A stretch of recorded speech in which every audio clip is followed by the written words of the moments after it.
Hello സുഹൃത്തുക്കളെ, ഇന്ന് രാത്രി നമ്മൾ ഏകദേശം 200 വർഷം പിന്നോട്ട് ചരിത്രത്തിൻ്റെ സുവർണ താളുകളിലേക്ക് ഒരു യാത്ര പോവുകയാണ്. നമ്മൾ ചെല്ലുന്നത് 19-ാം നൂറ്റാണ്ടിലെ ഇന്ത്യയിലേക്കാണ്. വിശുദ്ധ നഗരമായ വാരാണസിയുടെയും പിന്നീട് ഝാൻസി എന്ന ശക്തമായ രാജ്യത്തിൻ്റെയും മണ്ണിലേക്ക്. ഇന്നത്തെ ഉത്തർപ്രദേശിലാണ് ഈ സ്ഥലങ്ങളെല്ലാമെന്ന് നമുക്കറിയാം. ഝാൻസി ഇന്നും ആ പഴയ കോട്ടയും വീരകഥകളുമെല്ലാം പേറി നിൽക്കുന്ന ഒരു വലിയ നഗരമാണ്. നമ്മുടെ ഈ കഥയിലെ പ്രധാന കഥാപാത്രം മണികർണിക എന്ന ഒരു പെൺകുട്ടിയാണ്. ഒരുപക്ഷെ ഈ പേര് നിങ്ങൾക്കത്ര പരിചിതമായിരിക്കില്ല. എന്നാൽ ലോകം പിന്നീട് അവളെ വിളിച്ച പേര് നിങ്ങളുടെ എല്ലാം രക്തത്തിൽ അലിഞ്ഞു ചേർന്ന ഒന്നാണ്: ഝാൻസി റാണി ലക്ഷ്മിഭായ്. ബ്രിട്ടീഷ് ഈസ്റ്റ് ഇന്ത്യ കമ്പനിക്കെതിരെ 1857 നടന്ന ഒന്നാം ഇന്ത്യൻ സ്വാതന്ത്ര്യ സമരത്തിലെ ഏറ്റവും ധീരയായ, ഏറ്റവും പ്രമുഖയായ നേതാക്കളിൽ ഒരാളായിരുന്നു അവർ. ഒരു സാധാരണ പെൺകുട്ടി പിന്നീട് ഒരു നാടിൻ്റെ റാണിയായി, അതിനുശേഷം ഒരു ജനതയുടെ വിപ്ലവ നായികയായി മാറുന്നതിൻ്റെ കഥയാണിത്. ഈ കഥയിൽ നമ്മൾ ഒരുപാട് കാര്യങ്ങളിലൂടെ കടന്നുപോകും. വാളെടുക്കുന്നതിനെപ്പറ്റി മാത്രം ചിന്തിച്ചിരുന്ന ഒരു കുസൃതിക്കാരിയായ കുട്ടിയുടെ കളിച്ചിരികളിൽ നിന്ന് തുടങ്ങി ചെറുപ്രായത്തിൽ തന്നെ വിധവയാകേണ്ടി വന്ന ഒരു രാജ്ഞിയുടെ നിസ്സഹായതയിലേക്ക് നമ്മൾ സഞ്ചരിക്കും. അവിടെ നിന്നും തൻ്റെ രാജ്യത്തെയും ദത്തുപുത്രനെയും സംരക്ഷിക്കാൻ വേണ്ടി ലോകത്തിലെ ഏറ്റവും വലിയ സാമ്രാജ്യത്തോട് ഒറ്റയ്ക്ക് പോരാടാൻ തീരുമാനിക്കുന്ന ഒരമ്മയുടെ ധൈര്യം നമ്മൾ കാണും.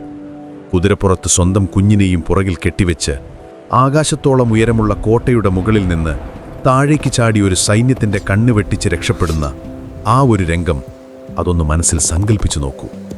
തുടർന്നൊരു പുരുഷ സൈനികന്റെ വേഷത്തിൽ പടക്കളത്തിൽ സൈന്യത്തെ നയിച്ച് ബ്രിട്ടീഷ് പട്ടാളത്തെ വിറപ്പിക്കുന്ന ആ ധീരതയുടെ നേർക്കാഴ്ചയിലേക്കും നമ്മൾ ഇന്ന് രാത്രി എത്തിച്ചേരും.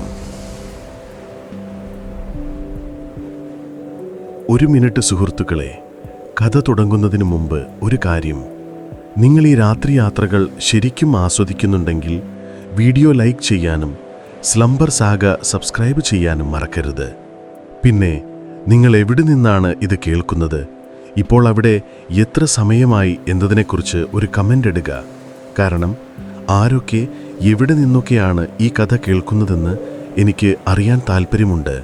ഇപ്പോൾ നിങ്ങളുടെ ബെഡ്റൂം ലൈറ്റുകൾ ഡിം ചെയ്യുക. നല്ലൊരു പശ്ചാത്തല ശബ്ദത്തിനായി ആ ഫാൻ ഓൺ ചെയ്യുക. ഇന്ന് രാത്രിയിലെ ഈ യാത്രയിലേക്ക് നമുക്ക് ഒരുമിച്ച് മുന്നോട്ട് പോകാം. നമ്മുടെ കഥ തുടങ്ങുന്നത് 1828 പുണ്യനദിയായ ഗംഗയുടെ തീരത്തുള്ള വിശുദ്ധ നഗരമായ വാരാണസിയിൽ വെച്ച്, ഇന്നത്തെ ബനാറസ്. മോറോബന്ദ് താംബെ, ഭാഗീരഥി ബായി എന്നീ ദമ്പതികൾക്ക് ഒരു പെൺകുഞ്ഞ് ജനിക്കുന്നു. അവർ അവൾക്ക് മണികർണിക എന്നു പേരിട്ടു. വാരാണസിയിലെ പ്രശസ്തമായ മണികർണിക ഘട്ടിൻ്റെ ഓർമ്മയ്ക്കായി. വീട്ടിൽ എല്ലാവരും അവളെ സ്നേഹത്തോടെ മനു എന്ന് വിളിച്ചു. മറാഠി പാരമ്പര്യമുള്ള ഒരു കുടുംബമായിരുന്നു അവരുടേത്. അച്ഛൻ മോറോപന്ത് താംബെ മറാഠ സാമ്രാജ്യത്തിൻ്റെ അവസാനത്തെ പേഷ്വയായിരുന്ന ബാജിറാവു രണ്ടാമൻ്റെ കൊട്ടാരത്തിലെ ഒരു ഉദ്യോഗസ്ഥനായിരുന്നു. അതുകൊണ്ടുതന്നെ മനു ജനിച്ചു വീണത് സാധാരണ ചുറ്റുപാടിലായിരുന്നില്ല. കുഞ്ഞിന് വെറും 4 വയസ്സുള്ളപ്പോൾ അവരുടെ അമ്മ ഭാഗീരഥി ഭായി ഈ ലോകത്തോട് വിട പറഞ്ഞു. അമ്മയുടെ സ്നേഹവും ലാളനയും അറിയേണ്ട പ്രായത്തിൽ അത് നഷ്ടപ്പെട്ടത് ആ കുഞ്ഞു മനസ്സിൽ വലിയൊരു മുറിവുണ്ടാക്കിയിരിക്കാം. ഭാര്യയുടെ മരണശേഷം മോറോപന്തിന്റെ ലോകം മുഴുവൻ ഈ ചെറിയ മകളായി മാറി. ബ്രിട്ടീഷുകാരുമായുള്ള യുദ്ധത്തിൽ തോറ്റ് നാട് കടത്തപ്പെട്ട് കാൺപൂരിനടുത്തുള്ള ബിധൂരിൽ താമസിക്കുകയായിരുന്നു അന്ന് പേഷ്വ ബാജിറാവു. മോറോപന്ത് തൻ്റെ മകളെയും കൂട്ടി പേഷ്വയുടെ അടുത്തേക്ക് താമസം മാറി. ആ ഒരു മാറ്റം, അതായിരുന്നു മണികർണികയുടെ ജീവിതം മാറ്റിമറിച്ച ആദ്യത്തെ സംഭവം. ബിധൂരിലെ കൊട്ടാരത്തിൽ ഒരു രാജകുമാരിയെ പോലെയായിരുന്നില്ല മനു വളർന്നത്. അവിടെ അവൾക്ക് കളിക്കൂട്ടുകാരായി കിട്ടിയത് പേഷ്വയുടെ ദത്തുപുത്രനായ നാനാ സാഹിബിനെയും റാവു സാഹിബിനെയും, പിന്നെ ഭാവിയിൽ ഇന്ത്യൻ സ്വാതന്ത്ര്യ സമരത്തിലെ മറ്റൊരു ഇതിഹാസമായി മാറാൻ പോകുന്ന താന്തിയ തോപ്പയുമായിരുന്നു. ഒരു പെൺകുട്ടിക്ക് ചേർന്ന കളികളല്ലായിരുന്നു അവളുടേത്. ആൺകുട്ടികൾക്കൊപ്പം അവൾ കുതിരപ്പുറത്ത് പാഞ്ഞു, വാൾപ്പയറ്റു പഠിച്ചു, ലക്ഷ്യം തെറ്റാതെ അമ്പെയ്യാൻ പരിശീലിച്ചു. അക്കാലത്തെ ഒരു ബ്രാഹ്മണ പെൺകുട്ടിയെ സംബന്ധിച്ചിടത്തോളം ഇതൊന്നും ചിന്തിക്കാൻ പോലും പറ്റുന്ന കാര്യങ്ങളായിരുന്നില്ല. പേഷ്വയ്ക്ക് മനുവിനോട് പ്രത്യേക വാത്സല്യമായിരുന്നു. അദ്ദേഹം അവളെ ചബീലി എന്ന് വിളിച്ചു, അതായത് കളിക്കുട്ടി എന്ന്. അവളിലെ ഊർജ്ജസ്വലതയും ധൈര്യവും അദ്ദേഹം ഒരുപക്ഷെ അന്നേ തിരിച്ചറിഞ്ഞിരിക്കണം. സാധാരണ പെൺകുട്ടികൾ പാവകളെ കൊണ്ട് കളിക്കുകയും അടുക്കള ജോലികൾ പഠിക്കുകയും ചെയ്തിരുന്ന ആ കാലഘട്ടത്തിൽ മനുവിൻ്റെ ലോകം തികച്ചും വ്യത്യസ്തമായിരുന്നു. അവൾക്ക് ഏറ്റവും ഇഷ്ടം കുതിരയുടെ പുറത്ത് കയറി കാറ്റിനോട് മത്സരിച്ച് പായുന്നതായിരുന്നു. അവളുടെ കുതിരസവാരിയുടെ വേഗത കണ്ട് നാനാ സാഹിബ് പോലും അത്ഭുതത്തോടെ നോക്കി നിന്നിട്ടുണ്ടത്രേ. വാൾമുനുകൾ കൂട്ടിമുട്ടുമ്പോൾ ഉണ്ടാകുന്ന ശബ്ദമായിരുന്നു അവൾക്ക് ഏറ്റവും പ്രിയപ്പെട്ട സംഗീതം. ചില ചരിത്രകാരന്മാർക്കിടയിൽ അവളുടെ കൃത്യമായ ജനന തീയതിയെക്കുറിച്ച് ഇപ്പോഴും തർക്കങ്ങളുണ്ട്. പക്ഷേ ഭൂരിഭാഗം പേരും അംഗീകരിക്കുന്നത് 1828 നവംബർ 19 അതെന്തായാലും ചെറുപ്രായത്തിൽ തന്നെ അവൾ നേടിയെടുത്ത കഴിവുകൾ അസാധാരണമായിരുന്നു. അച്ഛൻ മോരോപന്ത് മകളുടെ ഈ ഇഷ്ടങ്ങൾക്ക് ഒരിക്കലും തടസ്സം നിന്നില്ല. ഒരുപക്ഷെ മാറിക്കൊണ്ടിരിക്കുന്ന ആ കാലഘട്ടത്തിൽ ഒരു സ്ത്രീക്ക് സ്വയം പ്രതിരോധിക്കാനുള്ള കഴിവ് എത്രത്തോളം പ്രധാനപ്പെട്ടതാണെന്ന് അദ്ദേഹം മുൻകൂട്ടി കണ്ടിരിക്കാം. മനുവിൻ്റെ ഈ പ്രശസ്തി ബിഥൂർ കൊട്ടാരവും കടന്നു പുറത്തേക്ക് യാത്ര ചെയ്തു. ആൺകുട്ടികളെപ്പോലെ വസ്ത്രം ധരിച്ച് നെറ്റിയിലൊരു പൊട്ടു മാത്രം തൊട്ട് തലപ്പാവ് വെച്ച് കുതിരപ്പുറത്ത് പായുന്ന ആ പെൺകുട്ടിയെ പറ്റിയുള്ള കഥകൾ പലരും കൗതുകത്തോടെയാണ് കേട്ടത്. അവൾക്ക് സ്വന്തമായി ഒരു ചെറിയ സൈന്യം പോലും ഉണ്ടായിരുന്നു, അവളുടെ കൂട്ടുകാരികളെ സംഘടിപ്പിച്ചുകൊണ്ട്. അവർക്കൊപ്പം സൈനിക വ്യൂഹങ്ങൾ ചമഞ്ഞ് കളിക്കുന്നത് അവളുടെ പ്രധാന വിനോദങ്ങളിൽ ഒന്നായിരുന്നു. ഇതൊന്നും വെറും കളികളായിരുന്നില്ല. ഭാവിയിൽ ഒരു വലിയ സൈന്യത്തെ നയിക്കേണ്ടവളാണ് താനെന്ന് അവൾ അറിയാതെ പരിശീലിക്കുകയായിരുന്നു. അങ്ങനെയിരിക്കെയാണ് ഝാൻസിയിൽ നിന്നും ഒരു വിവാഹാലോചന വരുന്നത്. ഝാൻസിയിലെ രാജാവായിരുന്ന ഗംഗാധർ റാവുവിന് ഒരു വധുവിനെ ആവശ്യമുണ്ടായിരുന്നു. അദ്ദേഹം ഒരു കലാസ്നേഹിയായിരുന്നു. നാടകത്തിലും സംഗീതത്തിലുമെല്ലാം വലിയ താൽപ്പര്യമുള്ളയാൾ. പക്ഷേ അദ്ദേഹത്തിന് ഒരു അനന്തരാവകാശി ഉണ്ടായിരുന്നില്ല. അത് രാജ്യത്തിൻ്റെ ഭാവിയെക്കുറിച്ച് അദ്ദേഹത്തെ വല്ലാതെ ആശങ്കപ്പെടുത്തിയിരുന്നു. ബ്രിട്ടീഷുകാർ അന്ന് ഡോക്ട്രിൻ ഓഫ് ലാബ്സ് എന്നൊരു നിയമം പതുക്കെ നടപ്പിലാക്കാൻ തുടങ്ങിയിരുന്ന കാലമായിരുന്നു അത്. അതായത് ഒരു നാട്ടുരാജാവിന് സ്വന്തമായൊരു അനന്തരാവകാശി ഇല്ലെങ്കിൽ ആ രാജ്യം ബ്രിട്ടീഷ് സാമ്രാജ്യത്തോട് കൂട്ടിച്ചേർക്കപ്പെടും. ഈയൊരു അപകടം ഗംഗാധർ റാവു മുന്നിൽ കണ്ടിരുന്നു. അദ്ദേഹത്തിന് ഏകദേശം 40 വയസ്സിനോടടുത്ത് പ്രായമുണ്ടായിരുന്നു അന്ന്. ബിഥൂരിലെ ഈ അത്ഭുത ബാലികയെക്കുറിച്ച് കേട്ടറിഞ്ഞപ്പോൾ ഝാൻസിയുടെ ഭാവിക്കു വേണ്ടി ഇവൾ അനുയോജ്യയായൊരു റാണിയായിരിക്കുമെന്ന് രാജാവിൻ്റെ ഉപദേശകർ കണക്കുകൂട്ടി. മോറോക്കന്ത് താമ്പയുടെ മകൾ, പേഷ്വയുടെ സംരക്ഷണയിൽ വളർന്നവൾ, ധൈര്യത്തിലും ആയോധന കലകളിലും നിപുണ. ഇതിൽ കൂടുതൽ എന്ത് യോഗ്യതയാണ് വേണ്ടത്? വിവാഹാലോചന മുന്നോട്ട് വെച്ചപ്പോൾ മോറോപ്പന്തിന് രണ്ടാമതൊന്നും ആലോചിക്കേണ്ടി വന്നില്ല. തൻ്റെ മകളൊരു രാജ്യത്തിൻ്റെ റാണിയാകാൻ പോകുന്നു എന്നതിൽ പരം എന്ത് സന്തോഷമാണ് ഒരച്ഛന് വേണ്ടത്? 1842 14-ാമത്തെ വയസ്സിൽ മണികർണിക ഝാൻസിയിലെ രാജാവായ ഗംഗാധർ റാവുവിൻ്റെ വധുവായി. ആ വിവാഹം വളരെ ആർഭാടപൂർവ്വം നടന്നു.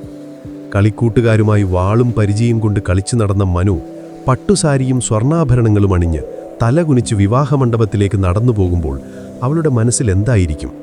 ഒരുപക്ഷെ തൻ്റെ പഴയ സ്വാതന്ത്ര്യത്തിൻ്റെ നാളുകൾ അവസാനിക്കുകയാണെന്ന ഒരു ചെറിയ വിഷമം അവളുടെ ഉള്ളിലുണ്ടായിരുന്നിരിക്കാം. അതോ ഒരു രാജ്യത്തിൻ്റെ ഉത്തരവാദിത്തം ഏറ്റെടുക്കാൻ പോകുന്നതിൻ്റെ ആകാംക്ഷയായിരുന്നു? വിവാഹം ശേഷം ഝാൻസിയിലെ ആചാരപ്രകാരം അവൾക്കൊരു പുതിയ പേര് ലഭിച്ചു, ലക്ഷ്മിഭായ്. അങ്ങനെ വാരണാസിയിലെ മണികർണിക, ബിഥൂരിലെ മനു ചരിത്രത്തിൽ അറിയപ്പെടാൻ പോകുന്ന ഝാൻസി റാണി ലക്ഷ്മിഭായിയായി മാറി. ഝാൻസി കോട്ടയുടെ വലിയ പടുകൂറ്റൻ വാതിലുകൾ അവൾക്ക് മുന്നിൽ തുറക്കപ്പെട്ടു. അതൊരു പുതിയ ജീവിതത്തിലേക്കുള്ള വാതിലായിരുന്നു. കളിക്കളങ്ങളിൽ നിന്നും കൊട്ടാരത്തിൻ്റെ കെട്ടുപാടുകളിലേക്ക്, കുതിരപ്പുറത്തു നിന്നും സിംഹാസനത്തിനടുത്തേക്ക് അവൾ പിച്ചുവെച്ചു. പക്ഷേ ആ കൊട്ടാരത്തിനടുത്ത് അവളെ കാത്തിരുന്നത് പൂമെത്തകളായിരുന്നില്ല, മറിച്ച് മുൾക്കിരീടമായിരുന്നു എന്ന് അവൾ അന്നറിഞ്ഞിരുന്നില്ല.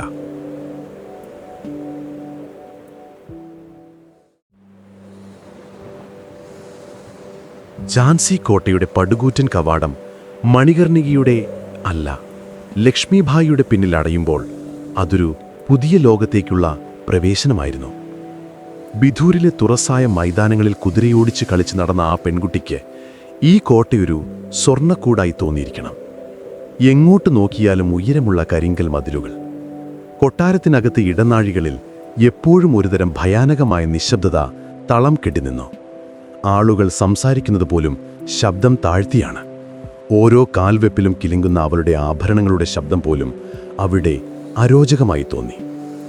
കൊട്ടാരത്തിലെ ദാസിമാരും മറ്റു സ്ത്രീകളും പുതിയ റാണിയെ എപ്പോഴും ഒരുതരം കൗതുകത്തോടെയും അതിശയത്തോടെയും നോക്കി. ഒരുപക്ഷേ 14 വയസ്സുള്ള ഈ കുട്ടി എങ്ങനെ ഒരു രാജ്യഭാരം ചുമലിലേറ്റുമെന്ന ആശങ്കയായിരിക്കാം അവരുടെ കണ്ണുകളിൽ. പുതിയ ജീവിതം ഒട്ടും എളുപ്പമായിരുന്നില്ല. ഒരു റാണിയുടെ ദിനചര്യകൾക്ക് കർശനമായ ചിട്ടകളുണ്ടായിരുന്നു. സൂര്യൻ ഉദിക്കുന്നതിനു മുൻപ് എഴുന്നേൽക്കണം, മണിക്കൂറുകൾ നീളുന്ന പൂജകളിലും പ്രാർത്ഥനകളിലും പങ്കെടുക്കണം, രാജാവിനോടൊപ്പം സഭയിലിരിക്കണം, അവിടെ നടക്കുന്ന ഭരണകാര്യങ്ങൾ മൗനമായി കേൾക്കണം. ഒന്നുറക്കെ ചിരിക്കാനോ കൊട്ടാരത്തിൻ്റെ മുറ്റത്തുകൂടി ഒന്ന് ഓടി നടക്കാനോ പോലും അവൾക്ക് അനുവാദമുണ്ടായിരുന്നില്ല. റാണിമാർക്ക് ചേർന്ന പ്രവൃത്തികളല്ല അതൊന്നും. വിധൂരിലെ കളിക്കുട്ടിയിൽ നിന്നും ഝാൻസിയിലെ രാജ്ഞിയിലേക്കുള്ള ദൂരം അവൾക്ക് വളരെ വലുതായി തോന്നി. അവളുടെ ഭർത്താവ് രാജാ ഗംഗാധർ റാവു അവളേക്കാൾ ഏകദേശം 25 വയസ്സിന് മുതിർന്നയാളായിരുന്നു. അദ്ദേഹമാകട്ടെ കലയിലും സംഗീതത്തിലും മുഴുകി ജീവിക്കുന്ന ഒരു മനുഷ്യനും. ദിവസവും രാത്രിയിൽ കൊട്ടാരത്തിൽ നാടകങ്ങളും സംഗീത സദസ്സുകളും അരങ്ങേറും. രാജാവ് തന്നെ പലപ്പോഴും സ്ത്രീവേഷം കെട്ടി അഭിനയിക്കുമായിരുന്നു. ഇതൊക്കെ ലക്ഷ്മി ഭായിക്ക് തീർത്തും പുതിയ അനുഭവങ്ങളായിരുന്നു. വാളിൻ്റെയും കുതിരയുടെയും ലോകത്ത് ജീവിച്ച അവൾക്ക് ഈ കലാപരമായ അന്തരീക്ഷവുമായി പൊരുത്തപ്പെടാൻ കുറച്ച് സമയമെടുത്തു. ചില ചരിത്രകാരന്മാർ പറയുന്നത് തുടക്കത്തിൽ അവർ തമ്മിൽ വലിയൊരു മാനസിക അകൽച്ചയുണ്ടായിരുന്നു എന്നാണ്. എന്നാൽ പതിയെ പതിയെ ഗംഗാധർ റാവു തൻ്റെ യുവതിയായ ഭാര്യയിലെ അസാധാരണമായ ഊർജവും ബുദ്ധിയും തിരിച്ചറിയാൻ തുടങ്ങി. അദ്ദേഹം അവളോട് രാജ്യകാര്യങ്ങൾ ചർച്ച ചെയ്യാനും അവളുടെ അഭിപ്രായങ്ങൾ ചോദിക്കാനും തുടങ്ങി. അവളുടെ രാഷ്ട്രീയപരമായ കാഴ്ചപ്പാടുകൾ അദ്ദേഹത്തെ അത്ഭുതപ്പെടുത്തി. വെറുമൊരു കളിപ്പാപ്പയല്ല തൻ്റെ ഭാര്യയെന്നും പ്രതിസന്ധി ഘട്ടങ്ങളിൽ രാജ്യത്തിന് താങ്ങും തണലുമാകാൻ കഴിവുള്ള ഒരു സ്ത്രീയാണവളെന്നും അദ്ദേഹം മനസ്സിലാക്കി. രാജാവിൻ്റെ ഈ വിശ്വാസം ലക്ഷ്മിഭായിക്ക് വലിയ ആത്മവിശ്വാസം നൽകി. എങ്കിലും കൊട്ടാരത്തിലെ അടക്കിപ്പിടിച്ച ജീവിതം അവളെ ശ്വാസം മുട്ടിച്ചു. പഴയ ശീലങ്ങൾ അത്ര പെട്ടെന്നൊന്നും ഉപേക്ഷിക്കാൻ അവൾ തയ്യാറായിരുന്നില്ല. കൊട്ടാരത്തിൻ്റെ പുറം ലോകവുമായി നേരിട്ട് ബന്ധമില്ലാതായപ്പോൾ അവൾ കൊട്ടാരത്തിനകത്ത് സ്വന്തമായൊരു ലോകം സൃഷ്ടിക്കാൻ തുടങ്ങി. അവൾ തൻ്റെ തോഴിമാരെയും ദാസിമാരെയും കൂട്ടി ഒരു ചെറിയ സൈന്യം രൂപീകരിച്ചു. കൊട്ടാരത്തിൻ്റെ ഉൾവശത്തുള്ള രഹസ്യമായ മൈതാനങ്ങളിൽ വെച്ച് അവൾ അവർക്ക് വാൾപ്പയറ്റും കുതിരയോട്ടവും പഠിപ്പിച്ചു. പുരുഷന്മാർ മാത്രം ചെയ്തിരുന്ന കാര്യങ്ങൾ സ്ത്രീകൾ ചെയ്യുന്നത് കണ്ട് കൊട്ടാരത്തിലെ പല പ്രമുഖർക്കും നെറ്റിയിൽ ചുളിവ് വീണു. പക്ഷേ രാജാവിൻ്റെ മൗനാനുവാദം ഉണ്ടായിരുന്നതുകൊണ്ട് ആർക്കും എതിർക്കാൻ ധൈര്യമുണ്ടായിരുന്നില്ല. ദുർഗാദൽ എന്നായിരുന്നു ആ വനിതാ സൈന്യത്തിന് അവൾ പേരിട്ടതെന്ന് പറയപ്പെടുന്നു. ഇത് അവളുടെ വെറുമൊരു നേരമ്പോക്കായിരുന്നില്ല. ഭാവിയിൽ വരാനിരിക്കുന്ന ഒരു വലിയ കൊടുങ്കാറ്റിനെ നേരിടാനുള്ള തയ്യാറെടുപ്പായിരുന്നു അത്. വർഷങ്ങൾ കടന്നുപോയി. ഝാൻസിയിലെ ജനങ്ങൾ തങ്ങളുടെ പുതിയ റാണിയെ സ്നേഹിക്കാൻ തുടങ്ങി. അവരുടെ ധൈര്യത്തെയും നീതിബോധത്തെയും കുറിച്ച് കഥകൾ പ്രചരിച്ചു. എങ്കിലും രാജാവിനെയും രാജ്ഞിയെയും ഒരുപോലെ അലട്ടിയിരുന്ന ഒരു വലിയ ദുഃഖമുണ്ടായിരുന്നു. അവർക്കൊരു കുഞ്ഞ് ജനിച്ചിരുന്നില്ല. ഝാൻസിയുടെ അനന്തരാവകാശി ആരായിരിക്കുമെന്ന ചോദ്യം കൊട്ടാരത്തിനകത്തും പുറത്തും പതിയെ ഉയർന്നു തുടങ്ങി. ആ ചോദ്യം ബ്രിട്ടീഷുകാരുടെ കാതുകളിലും എത്തുന്നുണ്ടായിരുന്നു. 1851 അവരുടെ പ്രാർത്ഥനകൾക്ക് ഫലമുണ്ടായി. ലക്ഷ്മിഭായി ഒരാൺകുഞ്ഞിന് ജന്മം നൽകി. ഝാൻസി മുഴുവൻ ആ വാർത്ത ആഘോഷിച്ചു. കൊട്ടാരത്തിൽ ഉത്സവപ്രതീതിയായിരുന്നു. തങ്ങളുടെ രാജ്യത്തിൻ്റെ ഭാവി സുരക്ഷിതമായെന്ന് എല്ലാവരും ആശ്വസിച്ചു. കുഞ്ഞിന് ദാമോദർ റാവു എന്ന് പേരിട്ടു. ഗംഗാധർ റാവുവിൻ്റെ സന്തോഷത്തിന് അതിരുകളിലായിരുന്നു. പക്ഷേ ആ സന്തോഷം, ആ ആഘോഷം അധികനാൾ നീണ്ടുനിന്നില്ല. വിധി ഝാൻസിയോടത്ര കരുണ കാണിച്ചില്ല. ജനിച്ചു വെറും 4 മാസങ്ങൾക്കുള്ളിൽ ആ കുഞ്ഞ്, ഝാൻസിയുടെ കിരീടാവകാശി, ഈ ലോകത്തോട് വിട പറഞ്ഞു. കൊട്ടാരത്തിൽ അലയടിച്ച ആഹ്ലാദാരവങ്ങൾ നിലവിളികൾക്ക് വഴിമാറി. ഝാൻസി നഗരം മുഴുവൻ ദുഃഖത്തിലാണ്ടു. ലക്ഷ്മിഭായിയുടെ ലോകം കീഴ്മേൽ മറിഞ്ഞു. ഒരമ്മയുടെ ഏറ്റവും വലിയ വേദന എന്താണെന്ന് അവർ ആ ചെറുപ്രായത്തിൽ തന്നെ അനുഭവിച്ചറിഞ്ഞു. എന്നാൽ അവരെക്കാൾ തകർന്നത് രാജാ ഗംഗാധർ റാവു ആയിരുന്നു. തൻ്റെ ഏക പ്രതീക്ഷയും കരിഞ്ഞുപോയപ്പോൾ ആ മനുഷ്യൻ മാനസികമായും ശാരീരികമായും തളർന്നുപോയി. അദ്ദേഹത്തിൻ്റെ ആരോഗ്യം അനുദിനം ക്ഷയിച്ചു വന്നു. ഈ അവസരത്തിനായി ബ്രിട്ടീഷുകാർ കാത്തിരിക്കുകയായിരുന്നു.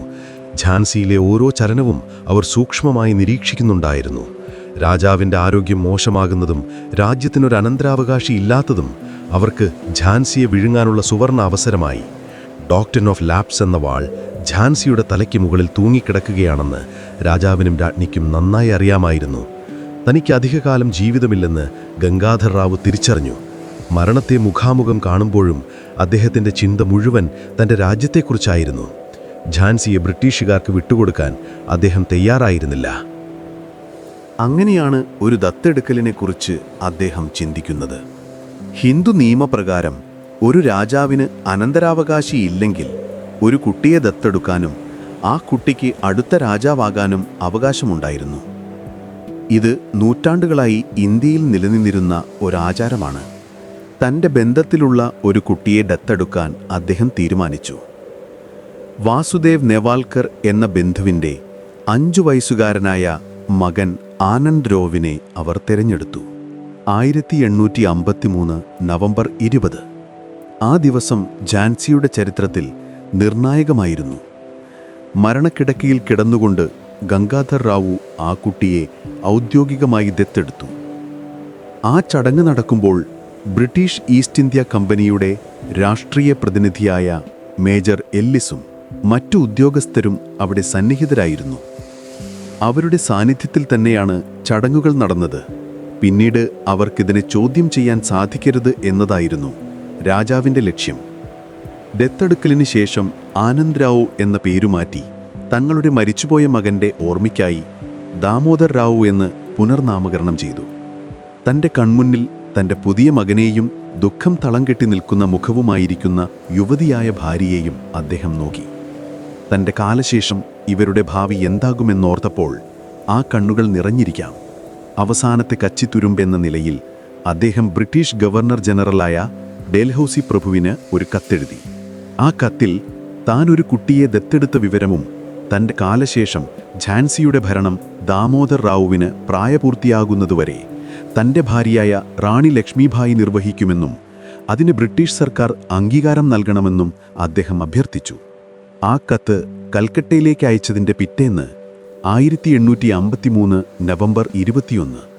ആ ദിവസം ഝാൻസിയുടെ ചരിത്രത്തിൽ നിർണായകമായിരുന്നു. തൻ്റെ 19ാമത്തെ വയസ്സിൽ റാണി ലക്ഷ്മിഭായി ഒരു വിധവയായി. കയ്യിലൊരു ദത്തുപുത്രൻ, മുന്നിൽ അനിശ്ചിതത്വം നിറഞ്ഞ ഒരു ഭാവി, തലയ്ക്ക് മുകളിൽ ബ്രിട്ടീഷ് സാമ്രാജ്യത്തിൻ്റെ കഴുകൻ കണ്ണുകൾ. ഒരു കൊട്ടാരത്തിൻ്റെ സുരക്ഷിതത്വത്തിൽ നിന്നും ഒരു വലിയ കൊടുങ്കാറ്റിൻ്റെ നടുവിലേക്ക് അവർ ഒറ്റയ്ക്ക് വലിച്ചെറിയപ്പെടുകയായിരുന്നു. ആ കൽക്കട്ടയിലേക്ക് അയച്ച കത്തിൻ്റെ മറുപടിയിലായിരുന്നു ഝാൻസിയുടെയും അവളുടെയും ഭാവി.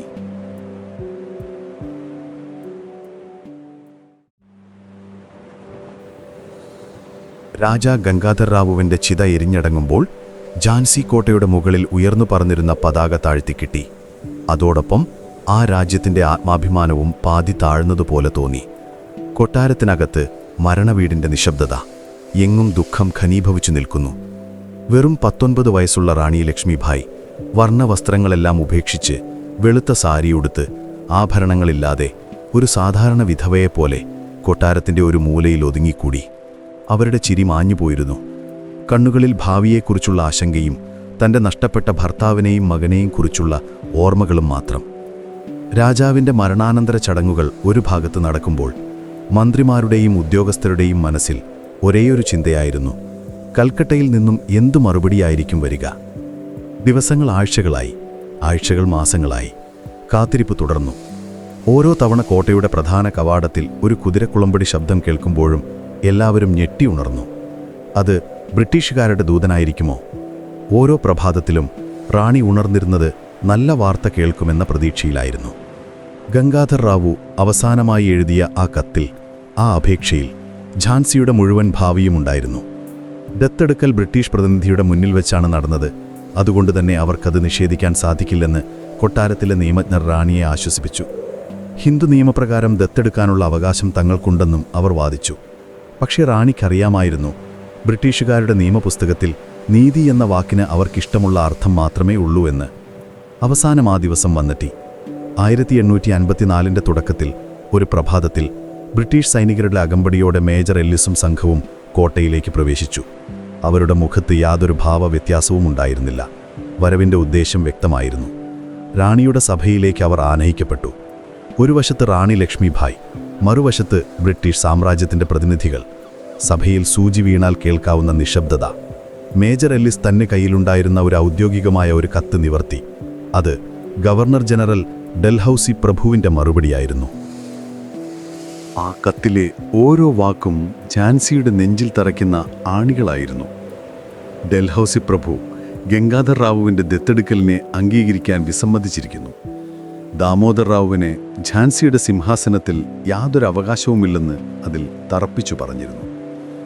ഹിന്ദു നിയമങ്ങളോ നൂറ്റാണ്ടുകളായുള്ള ആചാരങ്ങളോ ബ്രിട്ടീഷ് സാമ്രാജ്യത്തിന് ബാധകമല്ല.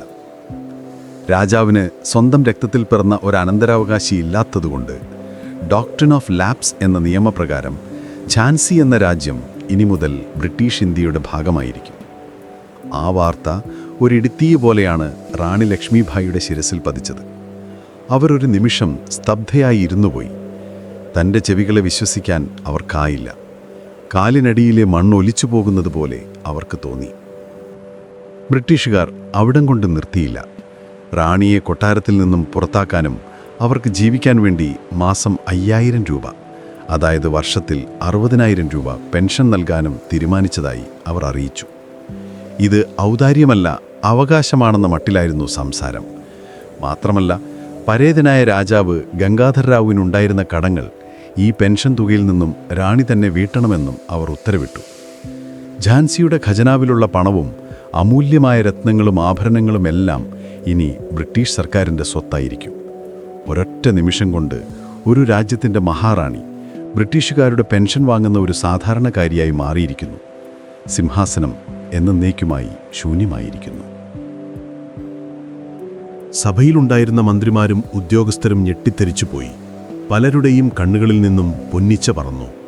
എന്നാൽ റാണി ലക്ഷ്മിഭായിയുടെ മുഖത്ത് ദുഃഖമായിരുന്നില്ല, മറിച്ച് ആളിക്കത്തുന്ന കോപമായിരുന്നു. അവരുടെ ശാന്തമായ മുഖം ചുവന്നു തുടുത്തു, കണ്ണുകൾ തീക്ഷ്ണമായി. അവർ ആ ഇരിപ്പിടത്തിൽ നിന്നും ചാടി എഴുന്നേറ്റു. വിറയോടെ എന്നാൽ ഉറച്ച ശബ്ദത്തിൽ അവർ പ്രഖ്യാപിച്ചു, മേം അപ്നി ഝാൻസി നഹീം ദൂങ്ങി. ഞാൻ എൻ്റെ ഝാൻസി വിട്ടുകൊടുക്കില്ല. ആ ശബ്ദം ആ കൊട്ടാരക്കെട്ടിൻ്റെ ചുവരുകളിൽ തെട്ടി പ്രതിധ്വനിച്ചു. അതൊരു രാജ്ഞിയുടെ വെറും വാക്കുകളായിരുന്നില്ല, അതൊരു പ്രതിജ്ഞയായിരുന്നു. ബ്രിട്ടീഷ് ഉദ്യോഗസ്ഥർ ഒരു നിമിഷം പതറിപ്പോയി. ഒരു യുവതിയിൽ നിന്നും ഇങ്ങനെയൊരു പ്രതികരണം അവർ തീരെ പ്രതീക്ഷിച്ചിരുന്നില്ല. പക്ഷെ അവർ പെട്ടെന്ന് തന്നെ സമനില വീണ്ടെടുത്തു. അവർക്ക് പിന്നിൽ ബ്രിട്ടീഷ് സാമ്രാജ്യത്തിൻ്റെ സൈനിക ശക്തി ഉണ്ടായിരുന്നു. ഒരു സ്ത്രീയുടെ വാക്കുകൾക്ക് മുന്നിൽ തലകുനിക്കാൻ അവർ തയ്യാറായിരുന്നില്ല. അതിനുശേഷമുള്ള ദിവസങ്ങൾ ഝാൻസിയെ സംബന്ധിച്ചിടത്തോളം അപമാനത്തിൻ്റേതായിരുന്നു. ബ്രിട്ടീഷ് സൈന്യം നഗരത്തിലേക്ക് ഇരച്ചുകയറി. ഝാൻസി കോട്ടയുടെ മുകളിൽ നിന്നും ഝാൻസിയുടെ പതാക അവർ വലിച്ചു താഴ്ത്തി. പകരം യൂണിയൻ ജാക്ക് ഉയർത്തി. നൂറ്റാണ്ടുകളായി ആ രാജ്യത്തിൻ്റെ അഭിമാനമായിരുന്ന ആ പതാക നിലം പതിച്ചപ്പോൾ അത് കണ്ടുനിന്ന ഓരോ ഝാൻസിക്കാരൻ്റെയും ഹൃദയമാണ് മുറിഞ്ഞത്. ഖജനാവ് അവർ കൊള്ളയടിച്ചു. വിലപിടിപ്പുള്ളതെല്ലാം പെട്ടികളിലാക്കി കൽക്കത്തയിലേക്ക് അയച്ചു. രാജകൊട്ടാരത്തിലെ ആയുധപ്പുര പിടിച്ചെടുത്തു. ഝാൻസിയുടെ സ്വന്തം സൈന്യത്തെ പിരിച്ചുവിട്ടു. സൈനികർക്ക് തൊഴിൽ നഷ്ടപ്പെട്ടു. ഭരണം നടത്താൻ ബ്രിട്ടീഷ് ഉദ്യോഗസ്ഥർ നിയമിതരായി. ഝാൻസിക്ക് ഒരു ബ്രിട്ടീഷ് സൂപ്രണ്ടിനെ ലഭിച്ചു. ഒറ്റ രാത്രി കൊണ്ട് ഝാൻസി ഒരു സ്വതന്ത്ര രാജ്യമല്ലാതായി. ബ്രിട്ടീഷ് ഇന്ത്യയിലെ ഒരു പ്രവിശ്യ മാത്രമായി മാറി. റാണി ലക്ഷ്മിഭായിക്ക് കൊട്ടാരം വിട്ട് ഒഴിഞ്ഞു പോകേണ്ടി വന്നു. അവർക്ക് താമസിക്കാനായി നഗരത്തിലുള്ളൊരു ചെറിയ കൊട്ടാരം റാണി മഹൽ അനുവദിച്ചു കൊടുത്തു. തൻ്റെ ഭർത്താവിനൊപ്പം ജീവിച്ച തൻ്റെ മകൻ ജനിച്ചു വീണ ആ കോട്ടയുടെ പടികൾ അവർ അവസാനമായി ഇറങ്ങുമ്പോൾ കൂടെ തൻ്റെ ദത്തപുത്രനായ ദാമോദർ റാവിൻ്റെ കൈയും മുറുകെ പിടിച്ചിരുന്നു. ആ കുട്ടിക്കറിയില്ലായിരുന്നു തനിക്ക് നഷ്ടപ്പെട്ടതൊരു രാജ്യമാണെന്ന്. റാണി മഹൽ ഒരു കൊട്ടാരമായിരുന്നെങ്കിലും റാണിയെ സംബന്ധിച്ചിടത്തോളം അതൊരു തടവറയായിരുന്നു. അവരുടെ ഓരോ നീക്കവും നിരീക്ഷിക്കപ്പെട്ടു. അവരെ സന്ദർശിക്കാൻ വരുന്നവർക്ക് കർശനമായ നിയന്ത്രണങ്ങളുണ്ടായിരുന്നു.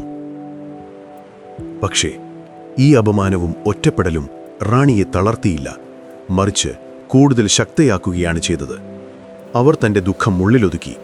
ബ്രിട്ടീഷുകാർ കരുതിയത് കുറച്ചുകാലം കഴിയുമ്പോൾ ഈ യുവതി എല്ലാം മറന്ന് പെൻഷൻ വാങ്ങി ജീവിക്കാൻ പഠിക്കുമെന്നാണ്. അവർക്ക് തെറ്റി. റാണി മഹലിൻ്റെ അകത്തളങ്ങളിൽ അവർ തൻ്റെ ദിനചര്യകൾ മാറ്റിമറിച്ചു. എല്ലാ ദിവസവും പുലർച്ചെ എഴുന്നേറ്റ് അവർ വ്യായാമം ചെയ്തു. വാൾപ്പയറ്റും കുതിരയോട്ടവും പരിശീലിച്ചു.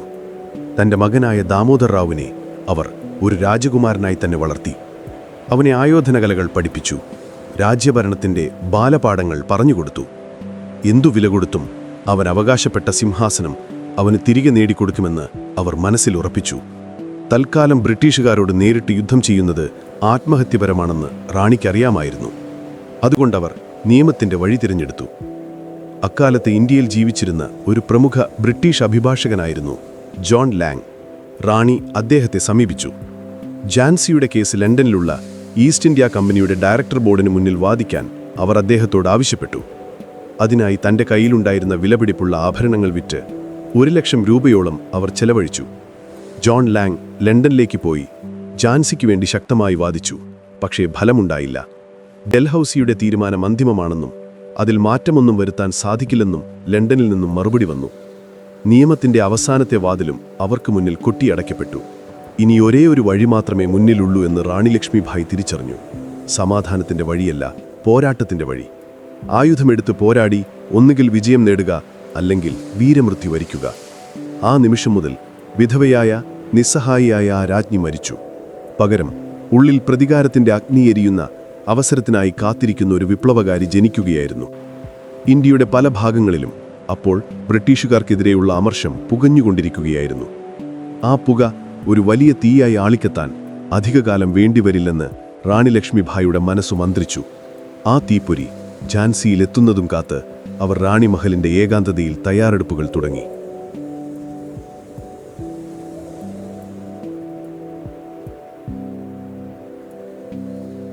റാണി മഹലിന്റെ ചുവരുകൾക്കുള്ളിൽ റാണി ലക്ഷ്മിഭായിയുടെ ഓരോ ദിവസവും ഒരു തപസ്യ പോലെയായിരുന്നു.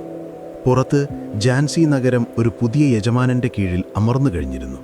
ബ്രിട്ടീഷ് പതാക പാറുന്ന കോട്ട, നികുതി പിരിക്കാൻ വരുന്ന വെള്ളക്കാരായ ഉദ്യോഗസ്ഥർ, തെരുവുകളിലൂടെ പെട്രോളിംഗ് നടത്തുന്ന ബ്രിട്ടീഷ് പട്ടാളക്കാർ, ഇതെല്ലാം ഝാൻസിയുടെ ജനങ്ങൾക്ക് പുതിയതും എന്നാൽ അപമാനകരവുമായ കാഴ്ചകളായിരുന്നു. പക്ഷേ റാണി മഹലിന്റെ അകത്ത് ഒരു ചെറിയ കുട്ടി വളരുന്നുണ്ടായിരുന്നു, ദാമോദർ റാവു. അവന് ചുറ്റും നടക്കുന്ന രാഷ്ട്രീയ കൊടുങ്കാറ്റുകളെക്കുറിച്ചൊന്നും അറിയാതെ അവൻ അമ്മയുടെ സാരിത്തുമ്പിൽ പിടിച്ച് കളിച്ചു നടന്നു. അവനെ കാണുമ്പോഴെല്ലാം റാണിയുടെ ഉള്ളിൽ ഒരു കടലിരമ്പും. ഇവന്റെ അവകാശമാണ് അവർ തട്ടിപ്പറിച്ചത്, ഇവന്റെ രാജ്യമാണ് അവർ പിടിച്ചടക്കിയത്. ഈ കഥയിലെ ഏറ്റവും വലിയ വില്ലൻ എന്ന് പറയാവുന്ന ഒന്നാണ് ഡോക്ട്രിൻ ഓഫ് ലാപ്സ് എന്ന ആ നിയമം. എന്തായിരുന്നു അത്? അതൊരു നിയമം എന്നതിലുപരി ബ്രിട്ടീഷുകാർ നാട്ടുരാജ്യങ്ങളെ വിഴുങ്ങാൻ ഉപയോഗിച്ച ഒരു കെണിയായിരുന്നു. ഈ ആശയം ഗവർണർ ജനറൽ ഡൽഹൌസി പ്രഭു കൊണ്ടുവന്നതാണെന്ന് പലരും തെറ്റിദ്ധരിച്ചിട്ടുണ്ട്. സത്യത്തിൽ ഇത് 1830കളിൽ തന്നെ ഈസ്റ്റ് ഇന്ത്യ കമ്പനിയുടെ ഡയറക്ടർ ബോർഡ് കണ്ടുപിടിച്ച ഒരു സൂത്രമായിരുന്നു. പക്ഷേ ഡൽഹൌസിയാണ് ഇത് ഏറ്റവും ക്രൂരമായി, ഏറ്റവും വ്യാപകമായി ഇന്ത്യയിൽ നടപ്പിലാക്കിയത്. അദ്ദേഹത്തിൻ്റെ കണ്ണിൽ ഇന്ത്യയിലെ നാട്ടുരാജ്യങ്ങളെല്ലാം കാലഹരണപ്പെട്ടതും അഴിമതി നിറഞ്ഞതുമായിരുന്നു. അവയെല്ലാം ഇല്ലാതാക്കി പുരോഗമിച്ച ബ്രിട്ടീഷ് ഭരണം കൊണ്ടുവരുന്നത് ഇന്ത്യക്കാർക്ക് ചെയ്യുന്ന ഒരു ഉപകാരമായാണ് അദ്ദേഹം കണ്ടത്. ഒരു തരം ഞങ്ങൾ നിങ്ങളെ നന്നാക്കാനാണ് ഭരിക്കുന്നത് എന്നുള്ള ചിന്ത. ഈ നിയമം പ്രവർത്തിക്കുന്നത് വളരെ ലളിതമായിരുന്നു. ബ്രിട്ടീഷുകാരുമായി ഒരു ഉടമ്പടിയിലുള്ള ഏതൊരു നാട്ടുരാജാവിനും സ്വന്തം രക്തത്തിൽ പിറന്ന ഒരു മകൻ അനന്തരാവകാശിയായി ഇല്ലെങ്കിൽ ആ രാജ്യം ബ്രിട്ടീഷ് സാമ്രാജ്യത്തോട് കൂട്ടിച്ചേർക്കപ്പെടും. ഒരു മകളെ അനന്തരാവകാശിയായി പ്രഖ്യാപിക്കാൻ പാടില്ല. ഒരു കുട്ടിയെ ദത്തെടുക്കാൻ പാടില്ല. ഇനി അഥവാ ദത്തെടുത്താൽ തന്നെ ആ കുട്ടിക്ക് രാജാവിൻ്റെ സ്വകാര്യ സ്വത്തുക്കൾക്ക് മാത്രമേ അവകാശമുണ്ടാവുകയുള്ളൂ. രാജ്യത്തിൻ്റെ സിംഹാസനത്തിന് അവകാശമുണ്ടാവില്ല. ഇതായിരുന്നു ആ നിയമം. നൂറ്റാണ്ടുകളായി ഇന്ത്യയിൽ നിലനിന്നിരുന്ന ദത്തെടുക്കൽ എന്ന ആചാരത്തെ അവർ ഒറ്റയടിക്ക് റദ്ദു ചെയ്തു. ഒരു മകനില്ലെങ്കിൽ പിതാവിൻ്റെ മരണാനന്തര ചടങ്ങുകൾ ചെയ്യാൻ പോലും ആളില്ലാതാകുമെന്ന ഹൈന്ദവ വിശ്വാസത്തെപ്പോലും അവർ മാനിച്ചില്ല. ഇത് വെറുമൊരു രാഷ്ട്രീയപരമായ കടന്നുകയറ്റം മാത്രമായിരുന്നില്ല, മറിച്ച് ഇന്ത്യയുടെ സംസ്കാരത്തിന് നേരെയുള്ള ഒരു ഒളിയാക്രമണം കൂടിയായിരുന്നു. ഝാൻസിക്ക് മുൻപ് തന്നെ സത്താറ, ജയ്പൂർ, സാമ്പൽപൂർ, നാഗ്പൂർ തുടങ്ങിയ പല രാജ്യങ്ങളെയും ഈ നിയമം ഉപയോഗിച്ച് ബ്രിട്ടീഷുകാർ പിടിച്ചെടുത്തിരുന്നു. ഓരോ തവണയും അവർ പറഞ്ഞ ന്യായം ഒന്നുതന്നെയായിരുന്നു. ഈ രാജ്യങ്ങൾ മുൻപ് മുഗൾ ചക്രവർത്തിമാരുടെയോ മറാത്ത പേഷ്വമാരുടെയോ കീഴിലായിരുന്നു. ഞങ്ങൾ അവരെ തോൽപ്പിച്ചപ്പോൾ ആ അധികാരം ഞങ്ങൾക്കായി. അതുകൊണ്ട് ഈ രാജ്യങ്ങൾക്ക് സ്വന്തമായി നിലനിൽപ്പില്ല. ഞങ്ങൾ നൽകുന്ന ഔദാര്യത്തിലാണ് അവർ രാജാക്കന്മാരായിരിക്കുന്നത്. അതിനാൽ അടുത്ത രാജാവ് ആരാകണമെന്ന് തീരുമാനിക്കാനുള്ള അധികാരവും ഞങ്ങൾക്കാണ്. ഇതൊരു തരം വിചിത്രമായ വാദമായിരുന്നു. ചരിത്രത്തെ തങ്ങൾക്കനുകൂലമായി വളച്ചൊടുക്കുകയായിരുന്നു അവർ. റാണി ലക്ഷ്മിഭായിയുടെ നിയമപരമായ പോരാട്ടം പരാജയപ്പെട്ടത് ഈയൊരു ധാർഷ്ട്യത്തിന് മുന്നിലായിരുന്നു. അവരുടെ അഭിഭാഷകൻ വാദിച്ചത് ഝാൻസി ഒരിക്കലും ബ്രിട്ടീഷുകാരുടെ കീഴടങ്ങിയ ഒരു രാജ്യമല്ല, മറിച്ച് അവരുമായി സൗഹൃദ ഉടമ്പടി മാത്രം വെച്ച ഒരു സ്വതന്ത്ര രാജ്യമാണെന്നായിരുന്നു. അതുകൊണ്ട് ഝാൻസിയുടെ ആഭ്യന്തര കാര്യങ്ങളിൽ, പ്രത്യേകിച്ചും അനന്തരാവകാശ കാര്യത്തിൽ ഇടപെടാൻ ബ്രിട്ടീഷുകാർക്ക് യാതൊരു അവകാശവുമില്ലെന്ന് അദ്ദേഹം വാദിച്ചു. പക്ഷേ കൽക്കട്ടയിലെ വലിയ ഓഫീസിലിരുന്ന് ഇന്ത്യയുടെ ഭൂപടത്തിൽ ചുവന്ന മഷി പുരട്ടിക്കൊണ്ടിരുന്ന ഡൽഹൌസിക്ക് അതൊന്നും കേൾക്കാൻ താൽപ്പര്യമുണ്ടായിരുന്നില്ല. ഝാൻസിയുടെ തന്ത്രപരമായ സ്ഥാനം, അതിൻ്റെ ഫലഭൂയിഷ്ടമായ മണ്ണ്, ഇതെല്ലാമായിരുന്നു അദ്ദേഹത്തിൻ്റെ ലക്ഷ്യം. നിയമവും നീതിയുമെല്ലാം അതിനുള്ള മറകൾ മാത്രമായിരുന്നു. ദത്തെടുക്കുന്ന ആ ചടങ്ങ് ഓർമ്മയില്ലേ? രാജാവ് ഗംഗാധർ റാവു മരിക്കുന്നതിൻ്റെ തൊട്ടുമുൻപ് ബ്രിട്ടീഷ് ഉദ്യോഗസ്ഥനായ മേജർ എല്ലിസിനെ വിളിച്ചു വരുത്തി അദ്ദേഹത്തിൻ്റെ സാന്നിധ്യത്തിലാണ് ദാമോദർ റാവുവിനെ മകനായി സ്വീകരിക്കുന്നത്. ആ ഉദ്യോഗസ്ഥൻ അപ്പോൾ യാതൊരു എതിർപ്പും പറഞ്ഞില്ല. രാജാവിന് എല്ലാവിധ ആശംസകളും നേർന്ന് ദത്തെടുക്കലിൻ്റെ അംഗീകരിക്കുന്ന മട്ടിലാണ് അദ്ദേഹം അവിടെ നിന്നും പോയത്. ഇതായിരുന്നു റാണി ലക്ഷ്മിഭായിയുടെ ഏറ്റവും വലിയ പ്രതീക്ഷ. ബ്രിട്ടീഷുകാരുടെ പ്രതിനിധി തന്നെ സാക്ഷിയായ ഒരു കാര്യത്തെ അവർക്ക് എങ്ങനെ നിഷേധിക്കാൻ കഴിയും? പക്ഷേ ഡൽഹൌസിക്ക് അതിനും മറുപടി ഉണ്ടായിരുന്നു. ഡൽഹൌസിയുടെ വാദം ഇതായിരുന്നു: മേജർ എല്ലിസ് അവിടെ ഉണ്ടായിരുന്നത് ഒരു സാക്ഷി എന്ന നിലയിൽ മാത്രമാണ്. ദത്തെടുക്കലിന് അംഗീകാരം നൽകാനല്ല. ആ അധികാരം ഗവർണർ ജനറലിന് മാത്രമുള്ളതാണ്. ഒരു പ്രാദേശിക ഉദ്യോഗസ്ഥൻ അവിടെ മൗനമായി നിന്നതുകൊണ്ട് മാത്രം ആ നിയമവിരുദ്ധമായ പ്രവൃത്തിക്ക് സാധുത ലഭിക്കുന്നില്ല. ഇതൊരു തരം ഉദ്യോഗസ്ഥാധിപത്യത്തിന്റെ കെണിയായിരുന്നു. രാജാവ് കരുതിയത് അവരുടെ പ്രതിനിധിയുടെ സാന്നിധ്യം മതിയാകുമെന്നാണ്. എന്നാൽ ബ്രിട്ടീഷുകാരുടെ നിയമപുസ്തകത്തിലെ വരികൾക്കിടയിലൂടെ വായിക്കാൻ അദ്ദേഹത്തിനായില്ല. അവർക്കൊരു കാര്യം വേണ്ടെന്ന് വെക്കണമെങ്കിൽ നിയമത്തിൽ അതിനൊരു പഴുത് അവരെപ്പോഴും കണ്ടെത്തുമായിരുന്നു. അങ്ങനെ ദാമോദർ റാവു എന്ന 5 വയസ്സുകാരൻ ഒറ്റ ദിവസം കൊണ്ടൊരു രാജകുമാരനല്ലാതായി. ഝാൻസിയുടെ അടുത്ത മഹാരാജാവാകേണ്ടിയിരുന്ന ആ കുട്ടി പരേതനായ രാജാവിൻ്റെ മകനെന്നൊരു മേൽവിലാസം മാത്രമായി ഒതുങ്ങി. അവന് രാജകൊട്ടാരത്തിലോ സിംഹാസനത്തിലോ ഖജനാവിലോ യാതൊരു അവകാശവുമില്ല. ഗംഗാധർ റാവുവിൻ്റെ സ്വകാര്യ സ്വത്തുകൾ വല്ലതുമുണ്ടെങ്കിൽ അതുമാത്രം അവന് ലഭിക്കും. പക്ഷെ എന്താണ് സ്വകാര്യ സ്വത്ത്, എന്താണ് രാജ്യത്തിൻ്റെ സ്വത്തെന്ന് തീരുമാനിക്കുന്നതും ബ്രിട്ടീഷുകാർ തന്നെയായിരുന്നു. അവർ രാജാവിൻ്റെ പേരിലുണ്ടായിരുന്ന മിക്ക സ്വത്തുക്കളും രാജ്യത്തിൻ്റെ ഭാഗമാണെന്ന് പറഞ്ഞ് പിടിച്ചെടുത്തു. ചുരുക്കത്തിൽ ആ ദത്തുപുത്രൻ്റെ ഭാവി പൂർണ്ണമായും അനിശ്ചിതത്വത്തിലായി. റാണി ലക്ഷ്മിഭായിക്ക് ഇത് സഹിക്കാവുന്നതിലും അപ്പുറമായിരുന്നു. ഒരമ്മ എന്ന നിലയിലും ഒരു ഭരണാധികാരി എന്ന നിലയിലും അവർ അപമാനിക്കപ്പെട്ടു. അവർ ഡൽഹൌസിക്ക് വീണ്ടും വീണ്ടും കത്തുകൾ എഴുതി. അതിലവർ യാചിച്ചു, അപേക്ഷിച്ചു. ഞങ്ങളുടെ കുടുംബം ബ്രിട്ടീഷുകാരുടെ വിശ്വസ്തരായ സുഹൃത്തുക്കളായിരുന്നു. മുൻപുണ്ടായിരുന്ന ഗവർണർ ജനറൽമാർ ഞങ്ങളൊരു സ്വതന്ത്ര രാജ്യമായി അംഗീകരിച്ചിട്ടുള്ളതാണ്. അതിൻ്റെ രേഖകളുണ്ട്. ഞങ്ങൾ ഒരിക്കലും ബ്രിട്ടീഷ് സർക്കാരിനെതിരെ പ്രവർത്തിച്ചിട്ടില്ല. അങ്ങനെയുള്ള ഞങ്ങളോട് ഈ അനീതി കാണിക്കരുത്. എൻ്റെ മകൻ അവൻ്റെ അവകാശം തിരികെ നൽകണം. ഈ കത്തുകൾക്കെല്ലാം കൽക്കത്തയിൽ നിന്ന് വന്ന മറുപടി ഒന്നു തന്നെയായിരുന്നു: തണുപ്പൻ മറുപടി. തീരുമാനമെടുത്തു കഴിഞ്ഞു, അതിൽ മാറ്റമില്ല. ചില ചരിത്രകാരന്മാർക്കിടയിൽ ഒരു വാദമുണ്ട്, ബ്രിട്ടീഷുകാർ ഇതിനൊരു വിചിത്രമായ ന്യായം കണ്ടെത്തിയിരുന്നുവെന്ന്. അവർ പറഞ്ഞത്, ഝാൻസിയെ പിടിച്ചെടുക്കുന്നതിലൂടെ ഞങ്ങൾ യഥാർത്ഥത്തിൽ ദാമോദർ റാവുവിന് ഒരു ഉപകാരമാണ് ചെയ്യുന്നത് എന്നായിരുന്നു. ഒരു നാട്ടുരാജ്യത്തിലെ കൊട്ടാരത്തിനകത്ത് നടക്കുന്ന അധികാര വടംവലികളിൽ നിന്നും ചതിയിൽ നിന്നും ആ കുട്ടിയെ രക്ഷിക്കുകയാണ് തങ്ങൾ ചെയ്യുന്നത് എന്നുവരെ അവർ വാദിച്ചു. ഒരു സാധാരണക്കാരനായി വളർന്നാൽ അവനൊരു ശോഭനമായ ഭാവിയുണ്ടാകും. രാജാവായിരുന്നെങ്കിൽ ഒരുപക്ഷെ അവൻ ചെറുപ്പത്തിലെ കൊല്ലപ്പെടുമായിരുന്നു. തങ്ങൾ ചെയ്യുന്ന കൊള്ളയ്ക്ക് ഒരു മാനുഷിക മുഖം നൽകാനുള്ള ശ്രമമായിരുന്നു അത്. ദത്തെടുക്കൽ എന്ന വിഷയത്തിൽ ഡൽഹൌസിക്ക് ഇത്രയധികം കർക്കശ നിലപാടെടുക്കാൻ മറ്റൊരു കാരണം കൂടിയുണ്ടായിരുന്നു. ഇന്ത്യയിലെ നാട്ടുരാജാക്കന്മാർ ഈ ദത്തെടുക്കൽ എന്ന ആചാരം വ്യാപകമായി ദുരുപയോഗം ചെയ്യുന്നുണ്ടെന്ന് അദ്ദേഹം വിശ്വസിച്ചു. പ്രായമായ കഴിവുകെട്ട രാജാക്കന്മാർ പോലും മരിക്കുന്നതിന് തൊട്ടുമുൻപ് ഏതെങ്കിലും ഒരു കുട്ടിയെ ദത്തെടുത്ത് സിംഹാസനത്തിലിരുത്തുന്നു. ഇത് രാജ്യത്ത് അസ്ഥിരതയുണ്ടാക്കുന്നു എന്നായിരുന്നു അദ്ദേഹത്തിൻ്റെ വാദം. പക്ഷേ ഝാൻസിയുടെ കാര്യത്തിൽ ഇത് നിലനിൽക്കുന്ന വാദമായിരുന്നില്ല. റാണി ലക്ഷ്മിഭായിയെ പോലെ കഴിവുറ്റ ഒരു ഭരണാധികാരി റീജന്റ് ആയിരിക്കുമ്പോൾ രാജ്യത്തിനെങ്ങനെ അസ്ഥിരതയുണ്ടാകാനാണ്? അവസാനം എല്ലാ വാതിലുകളും അടഞ്ഞപ്പോൾ റാണി ലക്ഷ്മിഭായി ഒരു കാര്യം പൂർണ്ണമായി മനസ്സിലാക്കി. ഇത് നിയമത്തിൻ്റെയോ നീതിയുടെയോ പ്രശ്നമല്ല, ഇത് അധികാരത്തിൻ്റെ പ്രശ്നമാണ്. ശക്തൻ എപ്പോഴും ശരിയായിരിക്കും എന്ന കാട്ടുനീതിയാണ് ബ്രിട്ടീഷുകാർ നടപ്പിലാക്കുന്നത്. അവരുടെ മുന്നിൽ അപേക്ഷിച്ചിട്ടോ കരഞ്ഞിട്ടോ യാതൊരു കാര്യവുമില്ല. ദാമോദർ റാവുവിൻ്റെയും ഡോക്ട്രിൻ ഓഫ് ലാപ്സ് എന്ന കരിനിയമത്തിൻ്റെയും കഥ ഝാൻസിയിൽ മാത്രം ഒതുങ്ങിയില്ല. ഇന്ത്യയിലുടനീളം പിടിച്ചെടുക്കപ്പെട്ട ഓരോ രാജ്യത്തും സമാനമായ കഥകളുണ്ടായി.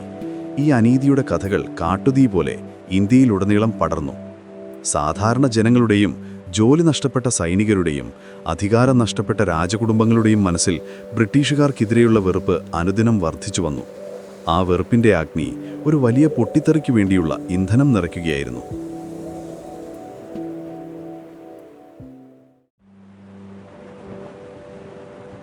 റാണി മഹൽ എന്ന ആ ചെറിയ കൊട്ടാരം റാണി ലക്ഷ്മിഭായിയെ സംബന്ധിച്ചിടത്തോളം ഒരു തടവറയും അതേസമയം ഒരു കോട്ടയുമായിരുന്നു. ബ്രിട്ടീഷുകാർ കരുതിയത് അവളെ ആ 4 ചുവരുകൾക്കുള്ളിൽ ഒതുക്കിയാൽ അവരുടെ ശല്യം തീരുമെന്നാണ്. പുറം ലോകവുമായി ബന്ധമില്ലാതെ അധികാരം നഷ്ടപ്പെട്ട് ഓർമ്മകൾ മാത്രം കൂട്ടിനു കഴിയുന്ന ഒരു വിധവയായി അവൾ ഒതുങ്ങിക്കൂടുമെന്ന് അവർ കണക്കുകൂട്ടി. എന്നാൽ അവർക്ക് ഝാൻസിയുടെ പുതിയ ഭരണാധികാരികളെ മനസ്സിലായതിനേക്കാൾ നന്നായി റാണിക്ക് ഝാൻസിയെ അറിയാമായിരുന്നു. കൊട്ടാരത്തിൻ്റെ ഓരോ കല്ലിനും പറയാൻ ഒരു കഥയുണ്ടായിരുന്നു. ഓരോ ഉദ്യോഗസ്ഥൻ്റെയും മനസ്സിലിരുപ്പ് അവൾക്ക് കാണാമായിരുന്നു. ബ്രിട്ടീഷുകാർ ഝാൻസിയെ പിടിച്ചടക്കിയത് സൈനിക ശക്തി കൊണ്ടാണെങ്കിൽ ഇനി അതിനെ നിലനിർത്താൻ അവർ ഉപയോഗിക്കാൻ പോകുന്ന ഏറ്റവും വലിയ ആയുധം ചതിയും വഞ്ചനയുമായിരിക്കുമെന്ന് റാണി മുൻകൂട്ടി കണ്ടു. പുറത്തുള്ള ശത്രുവിനേക്കാൾ അപകടകാരി എപ്പോഴും ഉള്ളിലുള്ള ശത്രുവായിരിക്കും.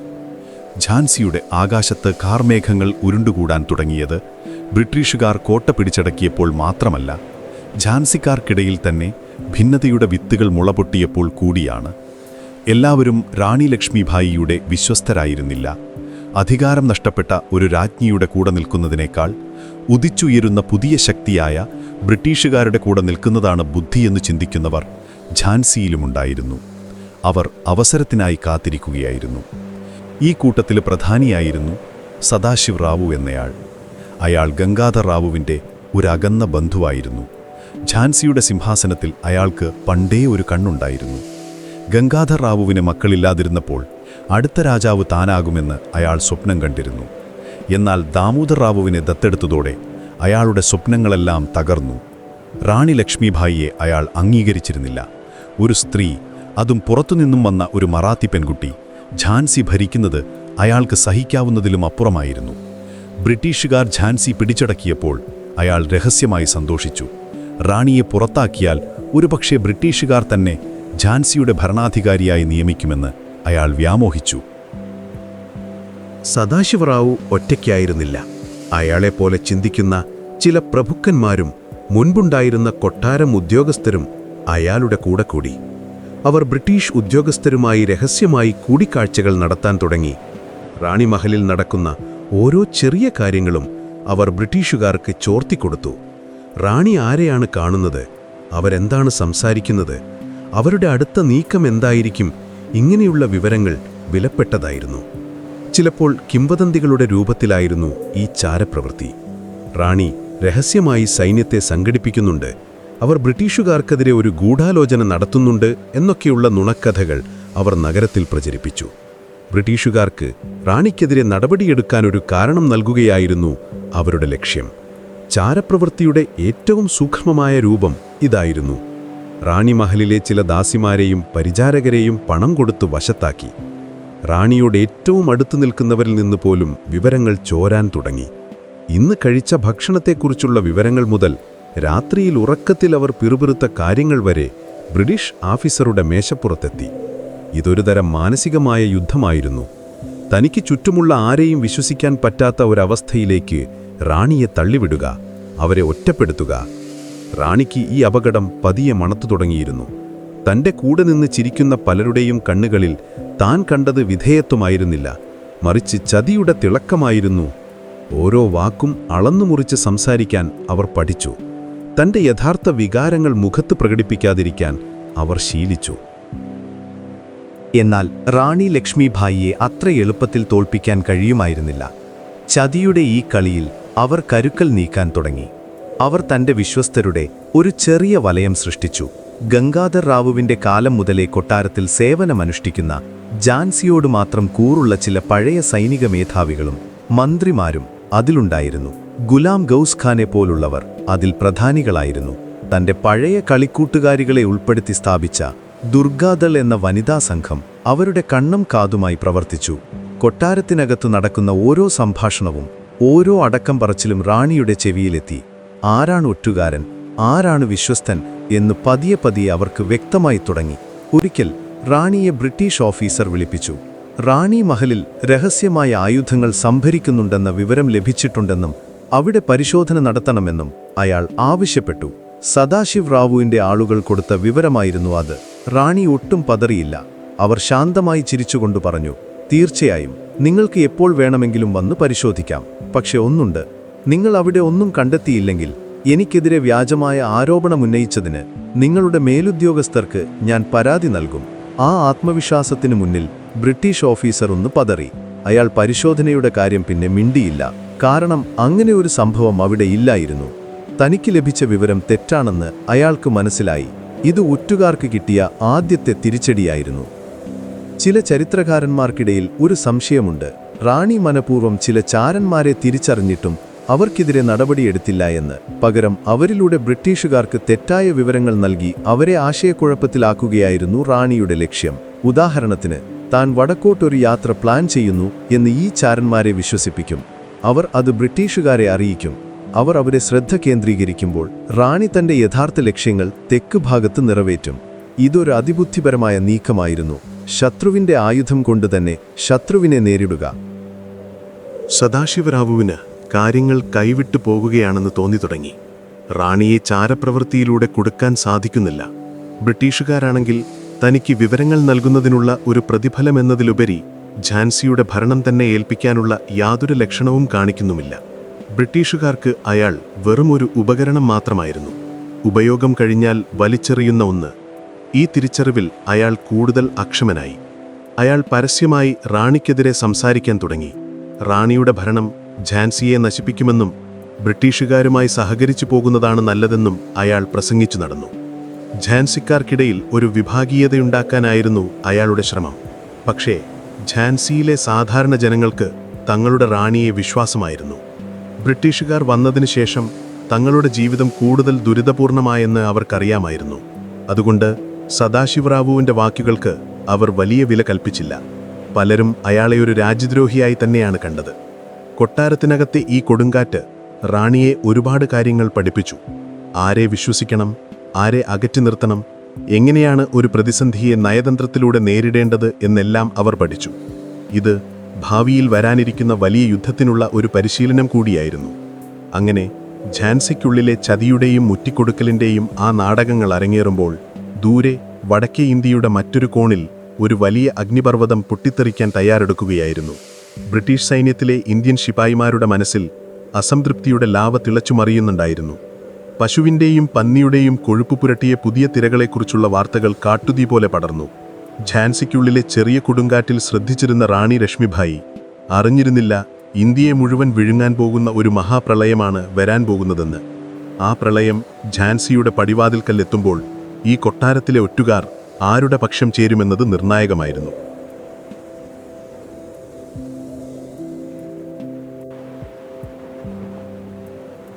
ഝാൻസിക്കുള്ളിലെ ചതിയുടെയും ചാരപ്രവൃത്തിയുടെയും ചെറിയ കളികൾ നടന്നുകൊണ്ടിരിക്കുമ്പോൾ ഏകദേശം 300 കിലോമീറ്റർ അകലെ മീററ്റ് എന്ന പട്ടാളത്താവളത്തിൽ ഇന്ത്യയുടെ ചരിത്രം മാറാൻ പോകുകയായിരുന്നു. 1857 മെയ് മാസം ചൂടതിൻ്റെ ഉച്ചസ്ഥായിയിലെത്തി നിൽക്കുന്നു. ബ്രിട്ടീഷ് സൈന്യത്തിലെ ഇന്ത്യൻ ശിപായിമാരുടെ മനസ്സിലെ അസംതൃപ്തിയുടെ ചൂട് അതിനേക്കാൾ കൂടുതലായിരുന്നു. മാസങ്ങളായി അവർക്കിടയിൽ ഒരു വാർത്ത കാട്ടുതീ പോലെ പടരുന്നുണ്ടായിരുന്നു. പുതിയതായി വന്ന എൻഫീൽഡ് റൈഫിളുകളുടെ തിരകളെക്കുറിച്ച്. ആ തിരകൾ ഉപയോഗിക്കുന്നതിന് മുൻപ് അതിൻ്റെ കടലാസ് കവറിങ്ങിൻ്റെ അറ്റം പല്ലുകൊണ്ട് കടിച്ചു കീറണമായിരുന്നു.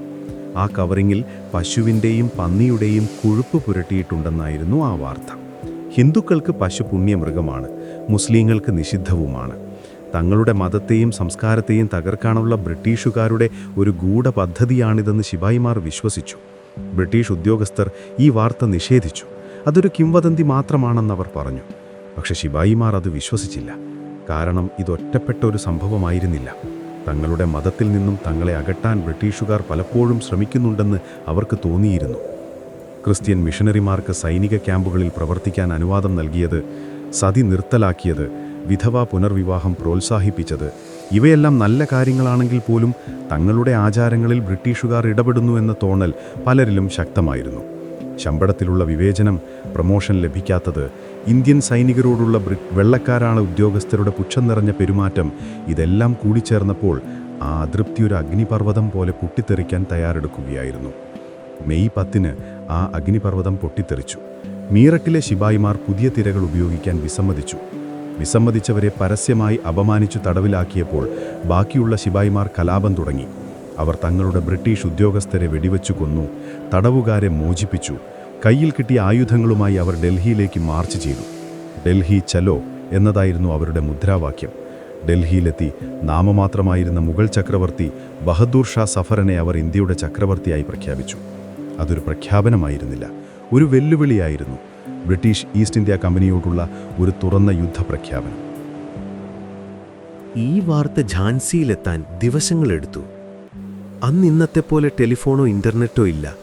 കുതിരപ്പുറത്ത് വരുന്ന ദൂതന്മാരും യാത്രക്കാരും കച്ചവടക്കാരും വഴിയാണ് വാർത്തകൾ പടർന്നിരുന്നത്.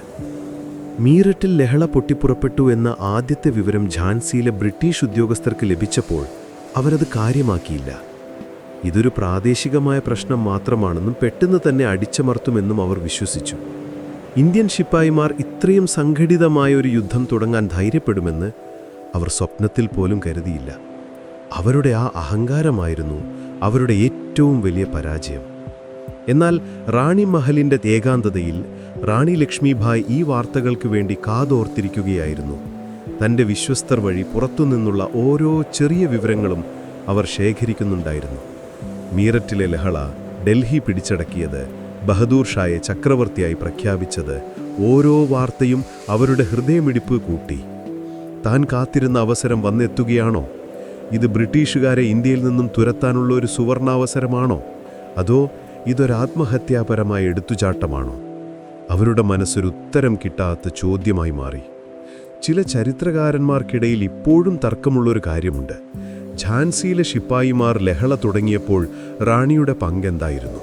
അവർ മുൻകൂട്ടി ഇതറിഞ്ഞിരുന്നോ? അവരാണോ അവർക്ക് രഹസ്യമായി നിർദ്ദേശങ്ങൾ നൽകിയത്? ഇതിന് വ്യക്തമായ തെളിവുകളൊന്നുമില്ല. പക്ഷേ ഒരു കാര്യം ഉറപ്പാണ്, ഝാൻസിയിലെ ബ്രിട്ടീഷ് സൈനിക താവളത്തിലെ ഇന്ത്യൻ ശിപ്പായിമാരുടെ മനസ്സിലും ലഹളയുടെ തീപ്പൊരി വീണിരുന്നു. അവരും മീററ്റിലെയും ഡൽഹിയിലെയും തങ്ങളുടെ സഹോദരന്മാരുടെ പാത പിന്തുടരാൻ തയ്യാറെടുക്കുകയായിരുന്നു. ഝാൻസിയിൽ ഏകദേശം 60ഓളം ബ്രിട്ടീഷ് ഉദ്യോഗസ്ഥരും അവരുടെ കുടുംബങ്ങളും ഉണ്ടായിരുന്നു. അവരെ സംരക്ഷിക്കാനായി കുറച്ച് യൂറോപ്യൻ സൈനികരും പിന്നെ വലിയൊരു വിഭാഗം ഇന്ത്യൻ ശിപ്പായിമാരുമാണ് ഉണ്ടായിരുന്നത്. ആ ഇന്ത്യൻ ശിപ്പായിമാരായിരുന്നു ഝാൻസിയിലെ ബ്രിട്ടീഷ് അധികാരത്തിൻ്റെ നട്ടെല്ല്. ആ നട്ടെല്ലൊടിയാൻ പോകുകയായിരുന്നു. 1857 ജൂൺ ആദ്യവാരം ഝാൻസിയിലെ പട്ടാളത്താവളത്തിൽ അസാധാരണമായ ഒരു നിശബ്ദത തളം കെട്ടിനിന്നു. ബ്രിട്ടീഷ് ഉദ്യോഗസ്ഥർ ഇന്ത്യൻ ശിപായിമാരെ സംശയത്തോടെ നോക്കി. ശിപായിമാർ പരസ്പരം നോക്കി. ആർക്കും ആരെയും വിശ്വാസമില്ലാത്ത അവസ്ഥ. അവസാനം ജൂൺ 5 ആ നിശബ്ദത ഭേദിക്കപ്പെട്ടു. ഝാൻസിയിലെ സൈനികർ ലഹളയാരംഭിച്ചു. അവർ ആദ്യം ആക്രമിച്ചത് സ്റ്റാർ ഫോർട്ട് എന്നറിയപ്പെട്ടിരുന്ന ആയുധങ്ങളും വെടിക്കോപ്പുകളും സൂക്ഷിച്ചിരുന്ന ചെറിയ കോട്ടയായിരുന്നു. അവിടെയുണ്ടായിരുന്ന ബ്രിട്ടീഷ് ഉദ്യോഗസ്ഥരെ അവർ വകവരുത്തി. ഈ വാർത്ത അറിഞ്ഞതോടെ ഝാൻസിയിലെ മറ്റു ബ്രിട്ടീഷുകാർ പരിഭ്രാന്തരായി. സ്ത്രീകളും കുട്ടികളുമടക്കം എല്ലാവരും ജീവനും കൊണ്ടുപോടി. അവർ അഭയം തേടിയത് ഝാൻസിയിലെ പ്രധാന കോട്ടയ്ക്കുള്ളിലാണ്. അതേ കോട്ട, ഏതാനും വർഷങ്ങൾക്ക് മുൻപ് അവർ റാണി ലക്ഷ്മിഭായിയെ ഇറക്കിവിട്ട അതേ കോട്ട. ചരിത്രത്തിൻ്റെ ഒരു വിചിത്രമായ തമാശയായിരുന്നു അത്. അവർ കരുതിയത് കോട്ടയുടെ കൂറ്റൻ മതിലുകൾക്കുള്ളിൽ തങ്ങൾ സുരക്ഷിതരായിരിക്കുമെന്നാണ്. പക്ഷേ അവർ ഒരു കാര്യം മറന്നു. ആ കോട്ടയുടെ ഓരോ രഹസ്യവും അറിയുന്ന ഒരാൾ നഗരത്തിലുണ്ടായിരുന്നു. ലഹളക്കാരായ ശിപായിമാർ നേരെ പോയത് റാണി മഹലിലേക്കാണ്. ആയിരക്കണക്കിന് സൈനികർ റാണി മഹൽ വലഞ്ഞു. അവർ ആയുധങ്ങൾ മുകളിലേക്ക് ഉയർത്തി മുദ്രാവാക്യം വിളിച്ചു. മഹാറാണി ലക്ഷ്മിഭായിക്ക് ജയ്. അവർ റാണിയോട് പുറത്തു വരാൻ ആവശ്യപ്പെട്ടു. അവർക്ക് പണം വേണമായിരുന്നു, ആയുധങ്ങൾ വേണമായിരുന്നു. എല്ലാറ്റിനുമുപരി അവരെ നയിക്കാൻ ഒരു നേതാവിനെ വേണമായിരുന്നു. റാണി ലക്ഷ്മിഭായി ഒരു നിർണായകമായൊരു നിമിഷത്തിൻ്റെ മുന്നിലായിരുന്നു. ഈ ലഹളക്കാരെ പിന്തുണച്ചാൽ അവർ ബ്രിട്ടീഷ് സാമ്രാജ്യത്തിൻ്റെ കണ്ണിൽ ഒരു രാജ്യദ്രോഹിയാവും. അവരെ പിന്തുണച്ചില്ലെങ്കിൽ ഈ കോപാകുലനായ ജനക്കൂട്ടം ഒരുപക്ഷെ തന്നെയും തൻ്റെ മകനെയും വകവരുത്തിയേക്കാം. ഝാൻസി നഗരം ഒരു അനാഥ പ്രേതം പോലെയാവും. അതേസമയം കോട്ടയ്ക്കുള്ളിൽ കുടുങ്ങിപ്പോയ ബ്രിട്ടീഷ് കമാൻഡർ ക്യാപ്റ്റൻ ഗോർഡൻ റാണിയുടെ സഹായം അഭ്യർത്ഥിച്ചുകൊണ്ട് ഒരു ദൂതനെ അയച്ചു. ദയവായി ഞങ്ങളെ സഹായിക്കണം. ഈ ലഹളക്കാരെ നിയന്ത്രിക്കാൻ നിങ്ങൾക്കു മാത്രമേ കഴിയൂ. ഇപ്പോൾ റാണി 2 തോണികളിലാണ് കാലിവച്ചിരിക്കുന്നത്. ഒരു വശത്ത് തങ്ങളുടെ റാണിയായി അംഗീകരിച്ചുകൊണ്ട് മുന്നിൽ നിൽക്കുന്ന സ്വന്തം ജനത, മറുവശത്ത് തന്നെ അപമാനിച്ച് കൊട്ടാരത്തിൽ നിന്നും പുറത്താക്കിയ എന്നാൽ ഇപ്പോൾ സഹായത്തിനായി യാചിക്കുന്ന ശത്രുക്കൾ. അവർ ഒരു നിമിഷം കണ്ണുകൾ അടച്ചു. അവരുടെ മനസ്സിൽ ആ പഴയ വാക്കുകൾ പ്രതിധ്വനിച്ചു. ഞാൻ എൻ്റെ ഝാൻസി വിട്ടുകൊടുക്കില്ല. അന്നത് പറഞ്ഞത് ബ്രിട്ടീഷുകാരോടായിരുന്നു. ഇന്നത് പറയുന്നത് ഈ അരാജകത്വത്തോടാണ്. ഝാൻസിയെ ഒരു ഭ്രാന്തൻ ജനക്കൂട്ടത്തിന് വിട്ടുകൊടുക്കാൻ അവർ തയ്യാറായിരുന്നില്ല. അവർ ലഹളക്കാരായ സൈനികർക്ക് മുന്നിൽ ഒരു വ്യവസ്ഥ വച്ചു. ഝാൻസിയുടെ ഭരണം തനിക്ക് തിരികെ നൽകുകയാണെങ്കിൽ അവർക്ക് വേണ്ട പണവും മറ്റു സഹായങ്ങളും നൽകാമെന്ന് അവർ വാഗ്ദാനം ചെയ്തു. സൈനികരത് സന്തോഷത്തോടെ അംഗീകരിച്ചു. റാണി ഖജനാവിൽ നിന്നും അവർക്ക് പണം നൽകി. പക്ഷേ കാര്യങ്ങൾ റാണിയുടെ നിയന്ത്രണത്തിലായിരുന്നില്ല. ലഹളക്കാരുടെ നേതൃത്വം പലരുടെയും കയ്യിലായിരുന്നു. കോട്ട വളഞ്ഞവർ ബ്രിട്ടീഷുകാരോട് കീഴടങ്ങാൻ ആവശ്യപ്പെട്ടു. കീഴടങ്ങിയാൽ ആരെയും ഉപദ്രവിക്കാതെ സുരക്ഷിതരായി കാൺപൂരിലേക്ക് പോകാൻ അനുവദിക്കാമെന്ന് അവർ വാഗ്ദാനം നൽകി. ഭക്ഷണവും വെള്ളവുമില്ലാതെ കോട്ടയ്ക്കുള്ളിൽ കുടുങ്ങിയ ബ്രിട്ടീഷുകാർക്ക് വേറെ വഴിയില്ലായിരുന്നു. അവർ ആ വാക്കു വിശ്വസിച്ച് കോട്ടയുടെ വാതിൽ തുറന്നു. അവിടെ നടന്നത് ഝാൻസിയുടെ ചരിത്രത്തിലെ ഏറ്റവും രക്തരൂക്ഷിതമായൊരു അധ്യായമാണ്. ജോഖൻബാഗ് എന്ന സ്ഥലത്ത് വെച്ച് ലഹളക്കാർ വാക്ക് തെറ്റിച്ചു. സ്ത്രീകളും കുട്ടികളുമടക്കം 60ഓളം ബ്രിട്ടീഷുകാരെ അവർ നിഷ്കരുണം വെട്ടിക്കൊന്നു. ഈ കൂട്ടക്കൊലയിൽ റാണിയുടെ പങ്ക് എന്തായിരുന്നു എന്നത് ചരിത്രകാരന്മാർക്കിടയിൽ ഇന്നും തർക്കമുള്ള ഒരു വിഷയമാണ്. റാണിക്കിത് തടയാൻ കഴിയുമായിരുന്നില്ലെന്നും ലഹളക്കാർ അവരുടെ നിയന്ത്രണത്തിലായിരുന്നില്ലെന്നും ഒരു വിഭാഗം വാദിക്കുന്നു. എന്നാൽ റാണിയുടെ മൗനാനുവാദത്തോടെയാണ് ഇത് നടന്നതെന്ന് ബ്രിട്ടീഷ് ചരിത്രകാരന്മാർ ആരോപിക്കുന്നു. സത്യം എന്തുതന്നെ ആയാലും ഈ ഒരു സംഭവം റാണി ലക്ഷ്മിഭായിയുടെയും ബ്രിട്ടീഷുകാരുടെയും ഇടയിൽ പിന്നീട് ഒരിക്കലും സമാധാനപരമായൊരു ഒത്തുതീർപ്പിന് സാധ്യതയില്ലാതാക്കി. ഈ സംഭവത്തിന് ശേഷം ലഹളക്കാരായ ശിപായിമാർ ഡൽഹിയിലേക്ക് മാർച്ച് ചെയ്തു. പോകുന്നതിനു മുൻപ് അവർ ഝാൻസിയുടെ ഭരണം പൂർണ്ണമായും റാണി ലക്ഷ്മിഭായിയെ ഏൽപ്പിച്ചു. വർഷങ്ങൾക്ക് ശേഷം റാണി ലക്ഷ്മിഭായി വീണ്ടും ഝാൻസി കോട്ടയിലേക്ക് പ്രവേശിച്ചു. ഇത്തവണ ഒരു തടവുകാരിയായിട്ടല്ല, ഒരു ഭരണാധികാരിയായിട്ട്. ഝാൻസി കോട്ടയുടെ മുകളിൽ നിന്നും യൂണിയൻ ജാക്ക് താഴെ ഇറങ്ങി പകരം ഝാൻസിയുടെ പതാക വീണ്ടും ഉയർന്നു പാറി. ഝാൻസി സ്വതന്ത്രമായി. പക്ഷേ റാണിക്ക് അറിയാമായിരുന്നു ഇതൊരു തുടക്കം മാത്രമാണെന്ന്. ഈ സ്വാതന്ത്ര്യത്തിന് വലിയൊരു വില നൽകേണ്ടി വരുമെന്ന്. മീററ്റിൽ നിന്നും തുടങ്ങിയ ആ തീപ്പൊരി ഇപ്പോൾ ഝാൻസിയെ ഒരു യുദ്ധകളമാക്കി മാറ്റിയിരിക്കുന്നു.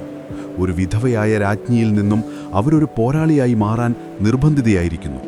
ഇനി വരാനിരിക്കുന്നത് യുദ്ധത്തിൻ്റെ നാളുകളാണ്.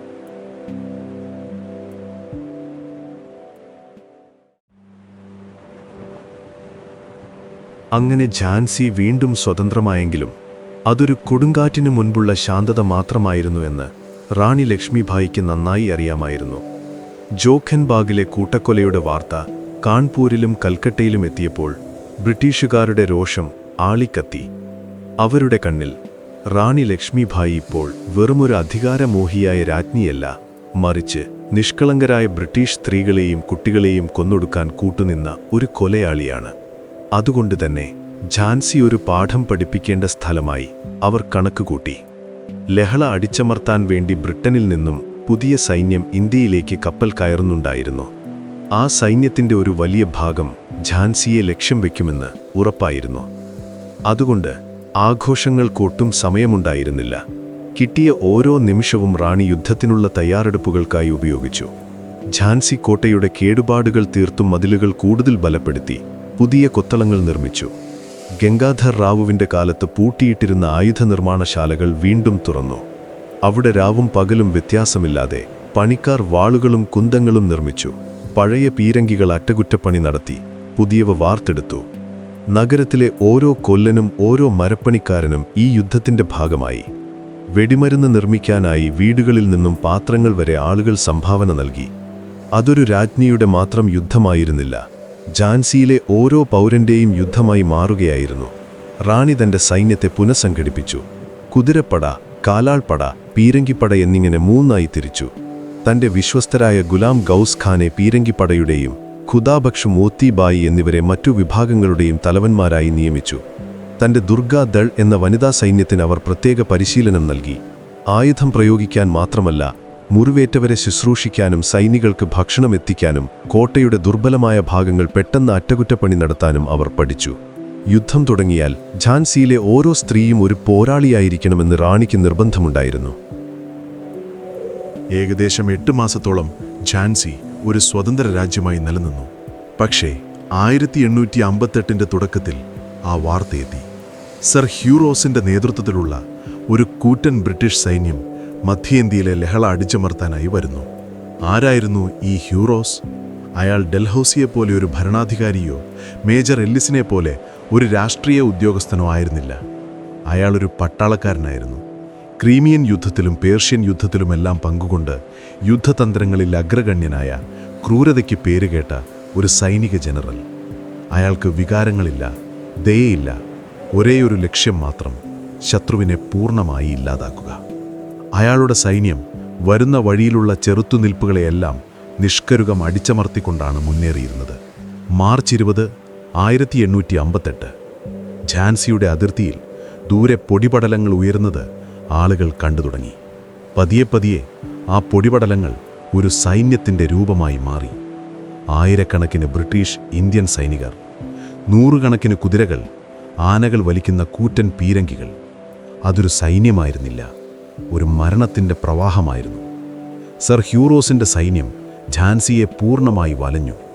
നഗരത്തിലേക്കുള്ള എല്ലാ വഴികളും അടച്ചു. പുറത്തുനിന്നും ഒരു സഹായവും ഇനി ഝാൻസിക്ക് ലഭിക്കില്ല. ഹ്യൂറോസ് തൻ്റെ ദൂതനെ കോട്ടയിലേക്ക് അയച്ചു. ലളിതമായൊരു സന്ദേശമായിരുന്നു അത്: നിരുപാധികം കീഴടങ്ങുക, അല്ലെങ്കിൽ ഝാൻസി എന്ന നഗരം പിന്നെ ഈ ഭൂമുഖത്തുണ്ടാകില്ല. റാണി ലക്ഷ്മിഭായ് തൻ്റെ സൈന്യാധിപന്മാരുമായി ചർച്ച നടത്തി. ചിലർ കീഴടങ്ങുന്നതാണ് ബുദ്ധിയെന്ന് ഉപദേശിച്ചു. ഇത്രയും വലിയൊരു സൈന്യത്തോട് പൊരുതി ജയിക്കാൻ നമുക്കാവില്ലെന്ന് അവർ പറഞ്ഞു. എന്നാൽ റാണി ആ ഉപദേശം പുച്ഛിച്ചു തള്ളി. കീഴടങ്ങിയാൽ അവർ നമ്മളെ വെറുതെ വിടുമെന്ന് നിങ്ങൾ കരുതുന്നുണ്ടോ? ജോഖൻബാഗ് അവർ മറക്കില്ല. ഒന്നുകിൽ വിജയം, അല്ലെങ്കിൽ വീരമൃത്യു. ഇതിനിടയിൽ മറ്റൊരു വഴിയില്ല. അവർ ഹ്യൂറോസിന് ഒരു മറുപടി കൊടുത്തു. അത് വാക്കുകൾ കൊണ്ടായിരുന്നില്ല, പ്രവൃത്തി കൊണ്ടായിരുന്നു. ഝാൻസി കോട്ടയുടെ ഏറ്റവും മുകളിലുള്ള പീരങ്കിയിൽ നിന്നും ഒരു ഉണ്ട ബ്രിട്ടീഷ് സൈന്യത്തിൻ്റെ ക്യാമ്പിന് നേരെ പാഞ്ഞു ചെന്നു. യുദ്ധം തുടങ്ങിയിരിക്കുന്നു. ആദ്യത്തെ പീരങ്കിയുണ്ട ഒരു തുടക്കം മാത്രമായിരുന്നു. അത് ഝാൻസിയുടെ ധൈര്യത്തിൻ്റെ പ്രഖ്യാപനമായിരുന്നു. ബ്രിട്ടീഷ് സൈന്യം അതിന് മറുപടി നൽകിയത് ഒരു പീരങ്കി കൊണ്ടായിരുന്നില്ല, മറിച്ച് നൂറുകണക്കിന് പീരങ്കികൾ കൊണ്ടായിരുന്നു. അടുത്ത നിമിഷം ഝാൻസി കോട്ടയുടെ ചരിത്രത്തിലെ ഏറ്റവും വലിയ ആക്രമണം തുടങ്ങി. ബ്രിട്ടീഷ് പീരങ്കികൾ ഒന്നടങ്കം ഗർജിക്കാൻ തുടങ്ങി. ആകാശത്ത് തീഗോളങ്ങൾ പാഞ്ഞു. കോട്ടയുടെ കൂറ്റൻ കരിങ്കൽ ചുവരുകളിൽ വന്നിടിച്ച് തീപ്പൊരിച്ചിതറി. ഭൂമി ഒരു ഭൂകമ്പത്തിലെന്ന പോലെ വിറച്ചു. കോട്ടയ്ക്കകത്തും പുറത്തും പുകപടലം നിറഞ്ഞു. വെടിമരുന്നിൻ്റെ രൂക്ഷഗന്ധം കാറ്റിൽ കലർന്നു. എന്നാൽ കോട്ടയ്ക്കുള്ളിൽ റാണി ലക്ഷ്മിഭായി ഒരു നിമിഷം പോലും പതറിയില്ല. ഒരു കൈയിൽ വാളും മറുകൈയിൽ ഒരു ദൂരദർശിനിയുമായി അവർ കോട്ടയുടെ മുകളിലൂടെ ഓടി നടന്നു. ഓരോ പീരങ്കിയുടെയും സ്ഥാനം അവർ കൃത്യമായി നിർണയിച്ചു. തൻ്റെ സൈനികർക്ക് നിർദ്ദേശങ്ങൾ നൽകി. എവിടെയാണ് തിരിച്ചടിക്കേണ്ടത്, ഏത് ബ്രിട്ടീഷ് നിരയാണ് കൂടുതൽ അപകടകാരി, എവിടെയാണ് നമ്മുടെ സൈന്യം ദുർബലമായിരിക്കുന്നത്, എല്ലാം അവരുടെ നിരീക്ഷണത്തിലായിരുന്നു. ചില സമയങ്ങളിൽ അവർ തന്നെ ഒരു പീരങ്കിയുടെ അടുത്ത് ചെന്ന് അതിൻ്റെ ലക്ഷ്യം സ്വയം ക്രമീകരിച്ച് നിറയൊഴിച്ചു. ആ കാഴ്ച അവരുടെ സൈനികർക്ക് നൽകിയ ആവേശം ചെറുതായിരുന്നില്ല. തങ്ങളുടെ റാണി തങ്ങളോടൊപ്പം ഈ മരണക്കളത്തിൽ മുന്നിൽ തന്നെയുണ്ടെന്നുള്ള അറിവ് അവരെ കൂടുതൽ ധീരരാക്കി. ഝാൻസിയുടെ പീരങ്കികൾ ബ്രിട്ടീഷുകാർക്ക് കനത്ത നാശനഷ്ടമുണ്ടാക്കി. ഗുലാം ഗൗസ് ഖാൻ എന്ന വിശ്വസ്തനായ പീരങ്കി തലവൻ കടക് ബിജിലി എന്നു പേരുള്ള പീരങ്കിയിൽ നിന്നും തീ തുപ്പിക്കൊണ്ടിരുന്നു. ഓരോ തവണ ആ പീരങ്കി ഗർജിക്കുമ്പോഴും ബ്രിട്ടീഷ് നിരയിൽ ആളപായമുണ്ടാകുന്നത് കോട്ടയുടെ മുകളിൽ നിന്നും കാണാമായിരുന്നു. ബ്രിട്ടീഷുകാർ പകൽ സമയത്ത് കോട്ടയുടെ ചുവരുകൾക്ക് വിള്ളൽ വീഴ്ത്തുമ്പോൾ രാത്രിയുടെ മറവിൽ സ്ത്രീകളും കുട്ടികളും അടങ്ങുന്ന സംഘം അതടയ്ക്കാൻ ഓടിയെത്തി. കല്ലും മണ്ണും ചുവന്ന് ജീവൻ പണയം വെച്ച് അവർ ആ വിടവുകൾ നികത്തി. അടുത്ത പ്രഭാതത്തിൽ ബ്രിട്ടീഷുകാർ കാണുന്നത് തങ്ങൾ ഇന്നലെ തകർത്ത മതിൽ വീണ്ടും പഴയതുപോലെ നിൽക്കുന്നതാണ്. ദിവസങ്ങൾ കടന്നുപോയി. ഉറക്കമില്ലാത്ത രാത്രികൾ, അവസാനിക്കാത്ത പീരങ്കി ശബ്ദം. ഝാൻസിയിലെ ഓരോ മനുഷ്യനും തളർന്നു തുടങ്ങിയിരുന്നു. പക്ഷേ അവർ പിന്മാറിയില്ല. ഇത്രയും ചെറിയൊരു സൈന്യം, അതും ഒരു സ്ത്രീ നയിക്കുന്നത് തനിക്ക് ഇത്രയും വലിയ തലവേദനയുണ്ടാക്കുമെന്ന് ഹ്യൂറോസ് കരുതിയിരുന്നില്ല. അയാൾ കരുതിയത് 1-2 ദിവസത്തിനുള്ളിൽ ഝാൻസി കീഴടങ്ങുമെന്നാണ്. എന്നാൽ ഒരാഴ്ച കഴിഞ്ഞിട്ടും ഝാൻസി കോട്ട ഒരു പോറൽ പോലും ഏൽക്കാതെ തലയുയർത്തി നിന്നു. ഹ്യൂറോസിൻ്റെ ദേഷ്യം വർദ്ധിച്ചു. അയാൾ തൻ്റെ മുഴുവൻ ശക്തിയുമെടുത്ത് ആക്രമിക്കാൻ തീരുമാനിച്ചു. കോട്ട പിടിക്കാൻ നേരിട്ടുള്ള യുദ്ധം മാത്രം പോരെന്ന് മനസ്സിലാക്കിയ ഹ്യൂറോസ് ചതിയുടെ വഴിയും തിരഞ്ഞെടുത്തു. അയാൾ ഝാൻസിയിലെ പഴയ ഒറ്റുകാരനായ സദാശിവറാവുമായി ബന്ധപ്പെട്ടു. കോട്ടയുടെ ദുർബലമായൊരു ഭാഗം കാണിച്ചു കൊടുക്കുകയാണെങ്കിൽ യുദ്ധശേഷം ഝാൻസിയുടെ ഭരണം നൽകാമെന്ന് അയാൾ വാഗ്ദാനം ചെയ്തു. എന്നാൽ ഈ വിവരം റാണിയുടെ ചാരന്മാർ മണത്തറിഞ്ഞു. സദാശിവറാവുവിനെയും കൂട്ടാളികളെയും പിടികൂടി തടവിലാക്കി. ഒറ്റുകാർക്കുള്ള ശിക്ഷ മരണമാണെന്ന് റാണി പ്രഖ്യാപിച്ചു. ഒടുവിൽ നിരന്തരമായ ആക്രമണത്തിൽ കോട്ടയുടെ തെക്കുഭാഗത്തെ മതിൽ തകർന്നു. ഒരു വലിയ വിടവ്. ഇനി പീരങ്കികൾക്കല്ല, വാളുകൾക്കാണ് സംസാരിക്കാനുള്ള അവസരം. ബ്രിട്ടീഷ് സൈന്യം ആ വിടവിലൂടെ കോട്ടയ്ക്കകത്തേക്ക് ഇരച്ചുകയറാൻ തയ്യാറെടുത്തു. കോട്ടയ്ക്കുള്ളിൽ റാണി തൻ്റെ സൈനികരെ ഒരുക്കി നിർത്തി. ഇതാണ് അവസാനത്തെ പോരാട്ടം. ഝാൻസിയുടെ മണ്ണിൽ ഒരിഞ്ച് സ്ഥലം പോലും ശത്രുവിന് വിട്ടുകൊടുക്കരുത്. ഒന്നുകിൽ വിജയം, അല്ലെങ്കിൽ വീരമൃത്യു. ആ വാക്കുകൾ കേട്ട് ക്ഷീണിച്ചിരുന്ന സൈനികരുടെ കണ്ണുകളിൽ വീണ്ടും അഗ്നി ജ്വലിച്ചു.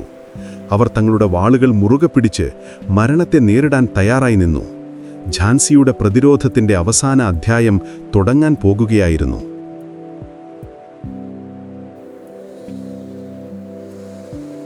കോട്ടയുടെ തെക്കേ മതിലിൽ ആ വിടവ് വീണ നിമിഷം അതൊരു അണക്കെട്ട് പൊട്ടിയതുപോലെയായിരുന്നു. സർ ഹ്യൂ റോസിന്റെ സൈന്യം വിക്ടോറിയ രാജ്ഞിക്ക് ജയ് എന്ന് ആർത്തു വിളിച്ച് ആ വിടവിലൂടെ അകത്തേക്ക് കുതിച്ചു കയറുന്നു. അവർക്ക് മറുപടിയായി കോട്ടയ്ക്കുള്ളിൽ നിന്നും ഹർ ഹർ മഹാദേവ് എന്ന യുദ്ധകാഹളം മുഴങ്ങുന്നു. പിന്നെ അവിടെ നടന്നത് മനുഷ്യചരിത്രത്തിലെ ഏറ്റവും ഭീകരമായ പോരാട്ടങ്ങളിലൊന്നാണ്. ഝാൻസിയുടെ ഓരോ ഇഞ്ചും മണ്ണിനും വേണ്ടി റാണിയുടെ സൈനികർ ജീവൻ കൊടുത്തു പൊരുതുന്നു. വാളുകൾ കൂട്ടിയിടിക്കുന്നതിൻ്റെ ശബ്ദം, വെടിയൊച്ചകൾ, മരണാസന്നരുടെ നിലവിളികൾ എല്ലാം ചേർന്ന് ആ പകലിനെ ഒരു നരകമാക്കി മാറ്റി. ഈ പോരാട്ടത്തിൻ്റെ മുൻനിരയിൽ തന്നെ റാണി ലക്ഷ്മിഭായിയുണ്ട്. 2 കൈകളിലും വാളുകളേന്തി ഒരു കൊടുങ്കാറ്റുപോലെ അവർ ശത്രുക്കൾക്കിടയിലൂടെ വെട്ടി മുന്നേറുന്നു. അവരുടെ മുഖത്ത് ഭയത്തിൻ്റെ ഒരു കണിക പോലുമില്ല, പകരം ജ്വലിക്കുന്ന കോപമാണുള്ളത്. തൻ്റെ കൺമുന്നിൽ തൻ്റെ പ്രജകൾ മരിച്ചു വീഴുന്നത് കാണുന്ന ഒരു രാജ്ഞിയുടെ കോപം. റാണി ഒരു സാധാരണ സ്ത്രീയെപ്പോലെ പൊരുതുന്നത് കണ്ട് ബ്രിട്ടീഷ് സൈനികൾ പോലും ഒരു നിമിഷം അമ്പരന്നു പോകുന്നുണ്ട്. പക്ഷേ എണ്ണത്തിൽ അവർക്ക് വലിയ മുൻതൂക്കമുണ്ടായിരുന്നു. വീഴുന്ന ഓരോ ബ്രിട്ടീഷ് സൈനികനും പകരം 10 പേർ പുതിയതായി വരുന്നു. എന്നാൽ ഝാൻസിയുടെ ഭാഗത്ത് വീഴുന്ന ഓരോരുത്തും ഒരു വലിയ നഷ്ടമാണ്. പതുക്കെ പതുക്കെ ബ്രിട്ടീഷ് സൈന്യം മുന്നേറുകയാണ്. അവർ കോട്ടയുടെ പ്രധാന കവാടം ഉൾവശത്തുനിന്നും തുറക്കുന്നു. അതോടുകൂടി പുറത്ത് കാത്തുനിന്നിരുന്ന ആയിരക്കണക്കിന് സൈനികർ കൂടി നഗരത്തിലേക്ക് പ്രവേശിക്കുന്നു. ഇനി പോരാട്ടം കോട്ടയ്ക്കുള്ളിൽ ഒതുങ്ങുമില്ല. ഝാൻസിയുടെ തെരുവുകളിലേക്ക് അത് വ്യാപിക്കുന്നു. അതൊരു യുദ്ധമായിരുന്നില്ല, പിന്നീട് ഒരു കൂട്ടക്കൊലയായിരുന്നു. ബ്രിട്ടീഷ് സൈന്യം കലിതീരാതെ വീടുകൾക്ക് തീയിടുന്നു, കണ്ണിൽ കണ്ടവരെയെല്ലാം വെടിവെച്ചു കൊല്ലുന്നു, കൊള്ളയടിക്കുന്നു. ജോഖൻബാഗിലെ സംഭവത്തിന് അവർ ഝാൻസി നഗരത്തോട് മുഴുവൻ പ്രതികാരം ചെയ്യുകയാണ്. റാണി ലക്ഷ്മിഭായിയും അവരുടെ വിശ്വസ്തരായ സൈനികരും ഓരോ തെരുവിലും ഓരോ വീടിൻ്റെ മുന്നിലും പ്രതിരോധത്തിൻ്റെ കോട്ടകൾ തീർക്കുന്നു. പക്ഷേ ആഞ്ഞടിക്കുന്ന ഒരു സമുദ്രത്തിൻ്റെ തിരമാലകളെ എത്ര നേരം കൈകൊണ്ട് തടുത്തു നിർത്താൻ കഴിയും? റാണിയുടെ സൈനികർ ഒന്നൊന്നായി മരിച്ചു വീഴുന്നു. തൻ്റെ ഏറ്റവും വിശ്വസ്തനായ പീരങ്കി തലവൻ ഗുലാം ഗൗസ് ഖാൻ ഒരു പീരങ്കിയുണ്ടയേറ്റ് വീരമൃത്യു വരിച്ചു. ഓരോ നഷ്ടവും റാണിയുടെ ഹൃദയത്തിൽ ഒരു മുറിപ്പാടുണ്ടാക്കുന്നു. 3 ദിവസത്തോളം ഈ നരകയാതന തുടർന്നു. ഝാൻസി നഗരം ശവങ്ങളുടെയും കത്തിക്കരിഞ്ഞ വീടുകളുടെയും ഒരു കൂമ്പാരമായി മാറിക്കൊണ്ടിരുന്നു. ഈ പോരാട്ടം ഇങ്ങനെ തുടർന്നാൽ നേരം വെളുക്കുമ്പോഴേക്കും താനും തൻ്റെ കൂടെയുള്ള അവസാനത്തെ സൈനികനെ മരിച്ചു വീഴുമെന്ന് റാണിക്ക് ഉറപ്പായി. അന്ന് രാത്രി യുദ്ധം താൽക്കാലികമായി ശമിച്ചപ്പോൾ ശേഷിച്ച സൈന്യാധിപന്മാർ റാണിയുടെ മുന്നിലെത്തി. അവർ കൈകൂപ്പിക്കൊണ്ട് പറഞ്ഞു, മഹാറാണി, അങ്ങ് ഇനിയും ഇവിടെ നിന്നാൽ നമ്മളെല്ലാവരും മരിക്കും. അതോടുകൂടി ഝാൻസിയുടെ പ്രതീക്ഷയും അവസാനിക്കും. അങ്ങ് എങ്ങനെയെങ്കിലും ഇവിടെ നിന്നും രക്ഷപ്പെടണം. താന്ത്യോത്തോപ്പിയുടെ സൈന്യവുമായി ചേരണം. എങ്കിൽ മാത്രമേ നമുക്ക് വീണ്ടും ഒരു തിരിച്ചുവരവുണ്ടാകൂ. അങ്ങയുടെ ജീവനാണ് ഝാൻസിയുടെ ജീവൻ. ആ വാക്കുകൾ കേട്ട് റാണിയുടെ കണ്ണുകൾ നിറഞ്ഞു. തൻ്റെ പ്രിയപ്പെട്ട ഝാൻസിയെ മരണത്തിന് വിട്ടുകൊടുത്ത് ഒരു ഭീരുവിനെപ്പോലെ ഓടിപ്പോകാനോ? അവർക്കത് ചിന്തിക്കാൻ പോലും കഴിഞ്ഞില്ല. എൻ്റെ ജനങ്ങളെ ഇവിടെയിട്ട് ഞാൻ എങ്ങോട്ടും പോകുന്നില്ല. അവരുടെ കൂടെ ഞാനും ഇവിടെ മരിക്കും. പക്ഷെ മന്ത്രിമാർ വീണ്ടും നിർബന്ധിച്ചു. ഇത് ഓടിപ്പോക്കല്ല, ഇതൊരു യുദ്ധതന്ത്രമാണ്. അങ്ങയുടെ കൂടെ ദാമോദർ റാവുണ്ട്, ഝാൻസിയുടെ കിരീടാവകാശി. അവനെ രക്ഷിക്കേണ്ടത് അങ്ങയുടെ കടമയാണ്. ആ ഒരു വാക്ക് റാണിയുടെ തീരുമാനത്തെ മാറ്റിമറിച്ചു. തൻ്റെ മകൻ്റെ മുഖം അവരുടെ മനസ്സിൽ തെളിഞ്ഞു. അവനു വേണ്ടി, ഝാൻസിയുടെ ഭാവിക്കു വേണ്ടി താൻ ജീവിച്ചേ മതിയാകൂ. അവർ തകർന്ന ഹൃദയത്തോടെ ആ നിർദ്ദേശത്തിന് സമ്മതം മൂളി. അങ്ങനെ ആ രാത്രി ഝാൻസി കോട്ടയുടെ ഉള്ളിൽ ചരിത്രത്തിലെ ഏറ്റവും സാഹസികമായ ഒരു രക്ഷപ്പെടലിന് കളമൊരുങ്ങുന്നു. പദ്ധതി വളരെ ലളിതവും എന്നാൽ അതീവ അപകടകരവുമായിരുന്നു. രാജ്ഞി തൻ്റെ മകനായ ദാമോദർ റാവിനെയും കൊണ്ട് കോട്ടയുടെ ഒരു പ്രത്യേക ഭാഗത്തുകൂടി താഴെ ഇറങ്ങി അവിടെ കാത്തു നിൽക്കുന്ന കുതിരപ്പുറത്ത് കയറി രക്ഷപ്പെടണം. കൂടെ വിരലിൽ എണ്ണാവുന്നത്ര വിശ്വസ്തരായ അംഗരക്ഷകർ മാത്രം. ഒരു ചെറിയ പിഴവ് പോലും മരണത്തിൽ കലാശിക്കും. ആദ്യം അവർ ദാമോദർ റാവുവിനെ ഒരുക്കി. 8 വയസ്സുകാരനായ ആ കുട്ടി യുദ്ധത്തിൻ്റെ ഭീകരത കണ്ട് പാതി മയക്കത്തിലായിരുന്നു. അവനെ ഉണർത്താതെ ഒരു പട്ടുതുണി കൊണ്ട് അമ്മയുടെ മുതുകിൽ സുരക്ഷിതമായി കെട്ടിവെച്ചു. അവൻ അമ്മയുടെ ചൂടുപറ്റി അവിടെ ഒതുങ്ങിക്കിടന്നു. ഒരു രാജ്യത്തിൻ്റെ ഭാതിയാണ് ആ അമ്മയുടെ പുറത്ത് ഉറങ്ങിക്കിടക്കുന്നത്. പിന്നീട് റാണി തയ്യാറായി. ഒരു പുരുഷ സൈനികൻ്റെ വേഷമാണ് അവർ ധരിച്ചത്. തലപ്പാവ് വെച്ച് മുഖം പാതി മറച്ച് അരയിൽ 2 പിസ്റ്റലുകളും ഒരു വാളും തിരുകി. അവരെ കണ്ടാൽ ഒരു സാധാരണ സൈനികനാണെന്നേ തോന്നൂ. അവരുടെ പ്രിയപ്പെട്ട കുതിര ബാദൽ യാത്രയ്ക്ക് തയ്യാറായി നിന്നു. കാറ്റിനെപ്പോലെ വേഗതയുള്ള ആ വെള്ളക്കുതിരയ്ക്ക് അതിൻ്റെ യജമാനത്തിയുടെ മനസ്സറിയാമായിരുന്നു എന്ന് പറയപ്പെടുന്നു. കോട്ടയുടെ ഏറ്റവും കുറവ് കാവലുള്ള എന്നാൽ ഏറ്റവും ചെങ്കുത്തായ ഒരു ഭാഗമാണ് അവർ രക്ഷപ്പെടാനായി തിരഞ്ഞെടുത്തത്. താഴെ കൂരിരുട്ടാണ്. ദൂരെ കത്തിക്കൊണ്ടിരിക്കുന്ന ഝാൻസി നഗരത്തിൻ്റെ ചുവന്ന വെളിച്ചം മാത്രം കാണാം. തൻ്റെ പ്രിയപ്പെട്ട നഗരം ഒരു ചിത പോലെ എരിയുന്നത് അവസാനമായി ഒന്നുകൂടി അവർ നോക്കി. ആ കണ്ണുകളിൽ നിന്നും 2 തുള്ളി കണ്ണുനീർ അടർന്നു വീണു. പക്ഷേ കരയാൻ സമയമില്ലായിരുന്നു. ചരിത്രകാരന്മാർക്കിടയിൽ ഈ ചാട്ടത്തെക്കുറിച്ച് പല അഭിപ്രായങ്ങളുണ്ട്. ചില ഐതിഹ്യങ്ങൾ പറയുന്നത് റാണി കുതിരപ്പുറത്തിരുന്നുകൊണ്ട് കോട്ടയുടെ മുകളിൽ നിന്നും താഴേക്ക് ചാടിയെന്നാണ്. മറ്റു ചിലർ പറയുന്നു കുഞ്ഞിനെയും കൊണ്ട് ഒരുവിധം കയറുകളിലൂടെ താഴെ ഇറങ്ങി അവിടെ കാത്തുനിന്നിരുന്ന കുതിരപ്പുറത്ത് കയറി രക്ഷപ്പെട്ടെന്ന്. സത്യമെന്തു തന്നെയായാലും ആ പ്രവൃത്തി ഒരു സാധാരണ മനുഷ്യൻ്റെ ധൈര്യത്തിനപ്പുറമായിരുന്നു. അവർ താഴെയെത്തി. ബാദലിൻ്റെ പുറത്ത് ചാടിക്കയറി. കൂടെയുണ്ടായിരുന്ന അംഗരക്ഷകരും കുതിരപ്പുറത്ത് തയ്യാറായി. ഒരു നിമിഷം പാഴാക്കാതെ അവർ കുതിരയെ ഇരുട്ടിലേക്ക് പായിച്ചു. അവരുടെ ലക്ഷ്യം ബ്രിട്ടീഷ് സൈന്യത്തിൻ്റെ കാവൽ വലയം ഭേദിച്ചു പുറത്തുകടക്കുക എന്നതായിരുന്നു. ആ കുതിരക്കുളമ്പടി ശബ്ദം കേട്ട് ബ്രിട്ടീഷ് കാവൽക്കാർ ഉണർന്നു. അവർ വെടിയുതിർക്കാൻ തുടങ്ങി. പക്ഷേ അപ്പോഴേക്കും റാണി ഒരു മിന്നൽ പിണർ പോലെ അവരുടെ മുന്നിലൂടെ പാഞ്ഞുപോയിരുന്നു. കൂടെയുണ്ടായിരുന്ന ചില അംഗരക്ഷകർ ബ്രിട്ടീഷുകാരുമായി ഏറ്റുമുട്ടി. റാണിയുടെ രക്ഷപ്പെടലിന് സമയം നേടിക്കൊടുത്തു. അവരിൽ പലരും ആ രാത്രിയിൽ വീരമൃത്യു വരിച്ചു. വെടിയൊച്ചകൾ കേൾക്കുമ്പോൾ സർ ഹ്യൂറോസ് തൻ്റെ ക്യാമ്പിൽ നിന്നും പുറത്തുവന്നു. എന്താണ് സംഭവിക്കുന്നതെന്ന് അയാൾ ചോദിച്ചു. റാണി രക്ഷപ്പെട്ടു എന്ന മറുപടി കേട്ടപ്പോൾ അയാൾക്ക് വിശ്വസിക്കാനായില്ല. ഇത്രയും വലിയൊരു സൈന്യത്തിൻ്റെ കണ്ണുവെട്ടിച്ച് ഒരു സ്ത്രീ, അതും ഒരു കുട്ടിയുമായി എങ്ങനെ രക്ഷപ്പെടും?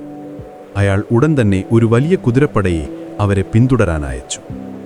പക്ഷേ റാണി ലക്ഷ്മിഭായി അപ്പോഴേക്കും ഒരുപാട് ദൂരം പിന്നിട്ടിരുന്നു. രാത്രി മുഴുവൻ അവർ കുതിരയോടിച്ചു. ഒരിടത്തും നിർത്തിയില്ല. സൂര്യൻ ഉദിക്കുമ്പോൾ അവർ ഝാൻസിയിൽ നിന്നും ഏകദേശം 100 മൈലുകൾക്കപ്പുറം എത്തിയിരുന്നു. തളർന്നുപോയ കുതിരയുടെ പുറത്തിരുന്ന് അവർ അവസാനമായി ഒന്ന് തിരിഞ്ഞു നോക്കി. ദൂരെ ഝാൻസിയുടെ ദിശയിൽ നിന്നും ഇപ്പോഴും പുകയുയരുന്നുണ്ടായിരുന്നു. അവർ തൻ്റെ മുതുകിൽ ഉറങ്ങിക്കിടക്കുന്ന മകനെ തഴുകി. എല്ലാം നഷ്ടപ്പെട്ടു. രാജ്യം, കൊട്ടാരം, പ്രജകൾ, വിശ്വസ്തരായ സൈനികർ എല്ലാം. പക്ഷെ ഒന്നു മാത്രം ബാക്കിയുണ്ടായിരുന്നു: പ്രതീക്ഷ. പ്രതികാരം ചെയ്യാനും തൻ്റെ മകന് അവൻ്റെ രാജ്യം തിരികെ നേടിക്കൊടുക്കാനുമുള്ള പ്രതീക്ഷ. ആ പ്രതീക്ഷയും നെഞ്ചിലേറ്റി അവർ തൻ്റെ കുതിരയെ കൽപ്പി എന്ന സ്ഥലത്തേക്ക് തിരിച്ചുവിട്ടു. അവിടെ താന്തിയോ തോപ്പിയും റാവു സാഹിബും അടങ്ങുന്ന മറ്റു വിപ്ലവകാരികൾ തനിക്ക് വേണ്ടി കാത്തിരിക്കുന്നുണ്ടെന്ന് അവർക്കറിയാമായിരുന്നു. യുദ്ധം അവസാനിച്ചിട്ടില്ല. അത് പുതിയൊരു ഘട്ടത്തിലേക്ക് കടക്കുകയായിരുന്നു.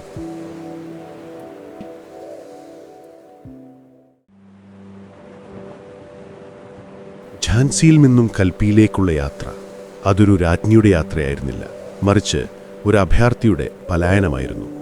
മുതുകിൽ തൻ്റെ മകനെയും കൊണ്ട് വിശ്രമമില്ലാതെ കുതിരയോടിക്കുന്ന റാണി ലക്ഷ്മിഭായിയുടെ ചിത്രം ഒന്ന് മനസ്സിലോർത്തു നോക്കൂ. പകലിൽ ചുട്ടുപൊള്ളുന്ന വെയിലും രാത്രിയുടെ തണുപ്പും അവർക്ക് കൂട്ടായി. വഴിയിൽ കണ്ട ഗ്രാമവാസികൾ തങ്ങളുടെ പ്രിയപ്പെട്ട രാജ്ഞിക്ക് ഭക്ഷണവും വെള്ളവും നൽകി ബ്രിട്ടീഷുകാർ വരാത്ത പുതിയ വഴികൾ പറഞ്ഞുകൊടുത്തു. ഓരോ നിമിഷവും പിന്നാലെ വരുന്ന ശത്രുവിൻ്റെ കുതിരക്കുളമ്പടി ശബ്ദം അവർ പ്രതീക്ഷിച്ചു. ക്ഷീണം കൊണ്ട് കണ്ണുകൾ അടഞ്ഞുപോകുമ്പോഴും മുതുകിലിരിക്കുന്ന മകൻ്റെ നിശ്വാസം അവരെ ഉണർത്തിക്കൊണ്ടിരുന്നു. തനിക്ക് തളരാൻ അനുവാദമില്ല. ഒടുവിൽ പല ദിവസത്തെ യാത്രയ്ക്ക് ശേഷം അവർ കൽപ്പിയിലെത്തി. യമുനാ നദിയുടെ തീരത്തുള്ള ആ പട്ടണം അന്ന് വിപ്ലവകാരികളുടെ ഒരു പ്രധാന കേന്ദ്രമായിരുന്നു. അവിടെ വെച്ചാണ് ആ പുനഃസമാഗമം നടക്കുന്നത്.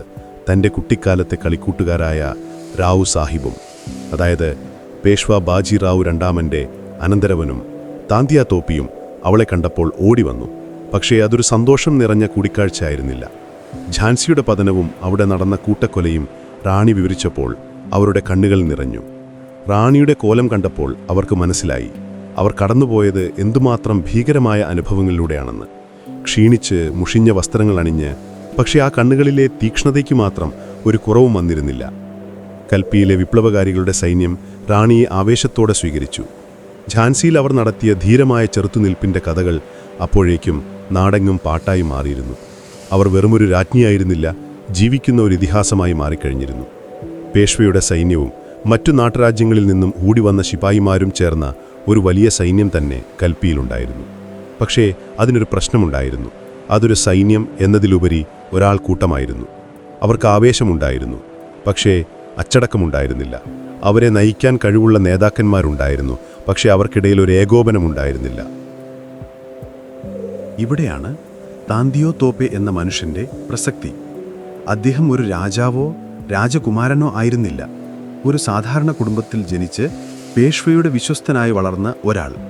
പക്ഷേ യുദ്ധതന്ത്രങ്ങളിൽ, പ്രത്യേകിച്ച് ഒളിപ്പോരിൽ അദ്ദേഹത്തെ വെല്ലാൻ അന്ന് ഇന്ത്യയിൽ അധികം ആരുമുണ്ടായിരുന്നില്ല.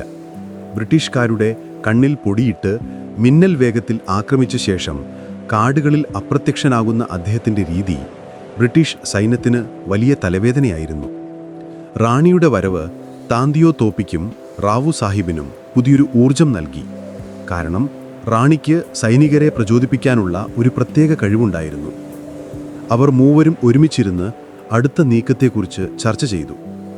ഹ്യൂറോസിൻ്റെ സൈന്യം ഝാൻസിയിൽ നിന്നും കൽപ്പിയെ ലക്ഷ്യമാക്കി നീങ്ങിക്കൊണ്ടിരിക്കുകയാണെന്ന് അവർക്ക് വിവരം ലഭിച്ചു. കൽപ്പിയിലെ തുറന്ന മൈതാനങ്ങളിൽ വെച്ച് ബ്രിട്ടീഷ് സൈന്യവുമായി നേരിട്ട് ഏറ്റുമുട്ടുന്നത് ആത്മഹത്യാപരമാണെന്ന് അവർക്ക് 3 പേർക്കും അറിയാമായിരുന്നു. ബ്രിട്ടീഷുകാരുടെ പീരങ്കികൾക്ക് മുന്നിൽ പിടിച്ചു നിൽക്കാൻ തങ്ങളുടെ സൈന്യത്തിനാവില്ല. റാവു സാഹിബ് ഉടൻ തന്നെ ബ്രിട്ടീഷുകാരെ ആക്രമിക്കണമെന്ന് വാദിച്ചു. എന്നാൽ റാണിയും താന്തിയോ തോപ്പിയും ആ അഭിപ്രായത്തോട് വിയോജിച്ചു. അവർക്ക് വേണ്ടത് പുതിയൊരു തന്ത്രമായിരുന്നു.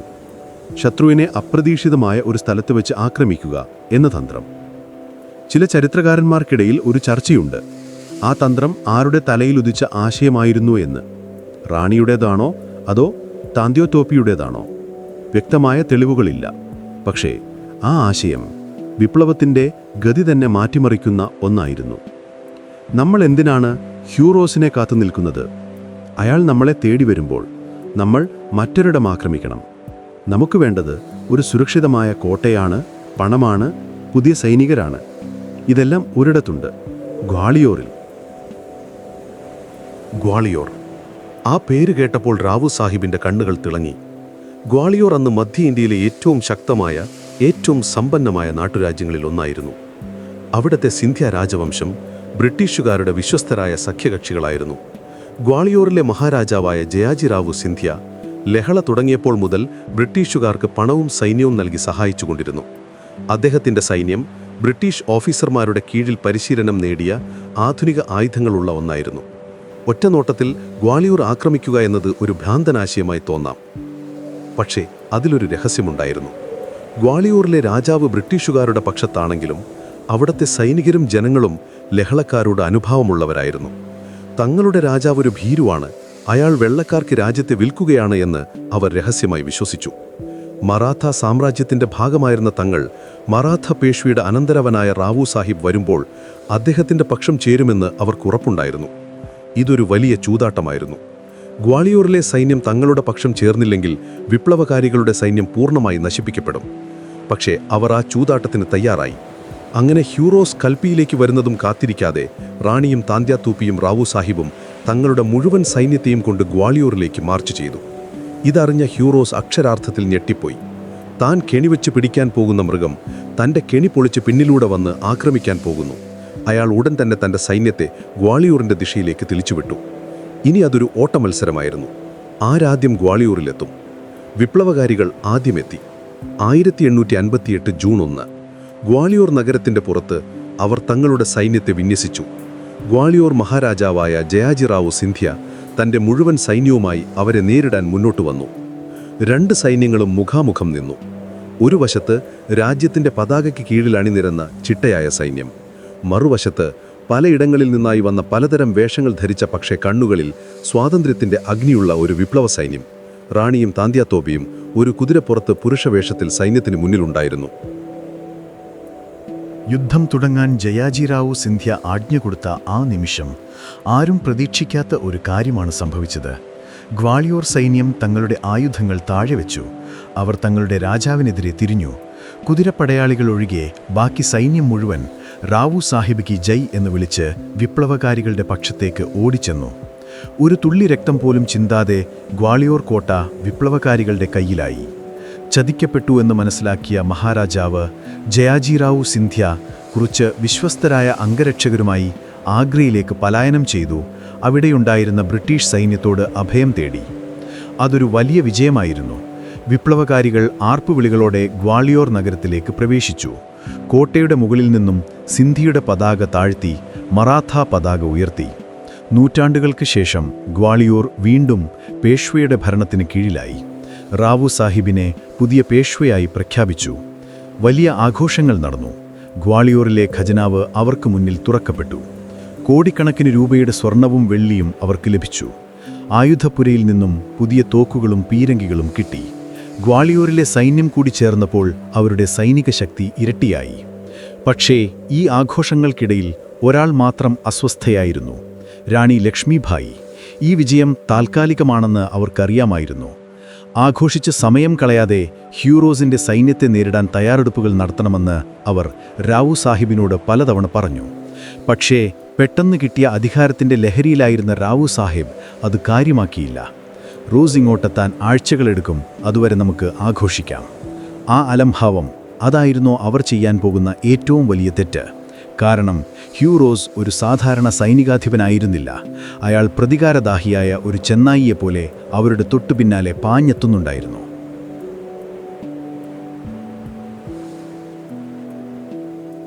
ഗ്വാളിയോർ കോട്ടയ്ക്കുള്ളിൽ ആഘോഷങ്ങൾക്കൊരു കുറവുമുണ്ടായിരുന്നില്ല. റാവു സാഹിബ് ഒരു യഥാർത്ഥ പേഷ്വയെപ്പോലെ ദർബാർ നടത്തുന്നു, വിരുന്നുകൾ സംഘടിപ്പിക്കുന്നു, നർത്തകിമാരുടെ നൃത്തം കണ്ട് രസിക്കുന്നു. പെട്ടെന്ന് കഴിവന്ന ഈ വിജയവും സമ്പത്തും അയാളുടെ കണ്ണുകളെ മഞ്ഞളിപ്പിച്ചിരുന്നു. താന്തിയാത്തോപ്പെ സൈന്യത്തെ പുനഃസംഘടിപ്പിക്കാൻ ശ്രമിക്കുന്നുണ്ടെങ്കിലും ഈ ആഘോഷത്തിമിർപ്പിൽ ആരും അദ്ദേഹത്തെ കാര്യമായി ശ്രദ്ധിക്കുന്നില്ല.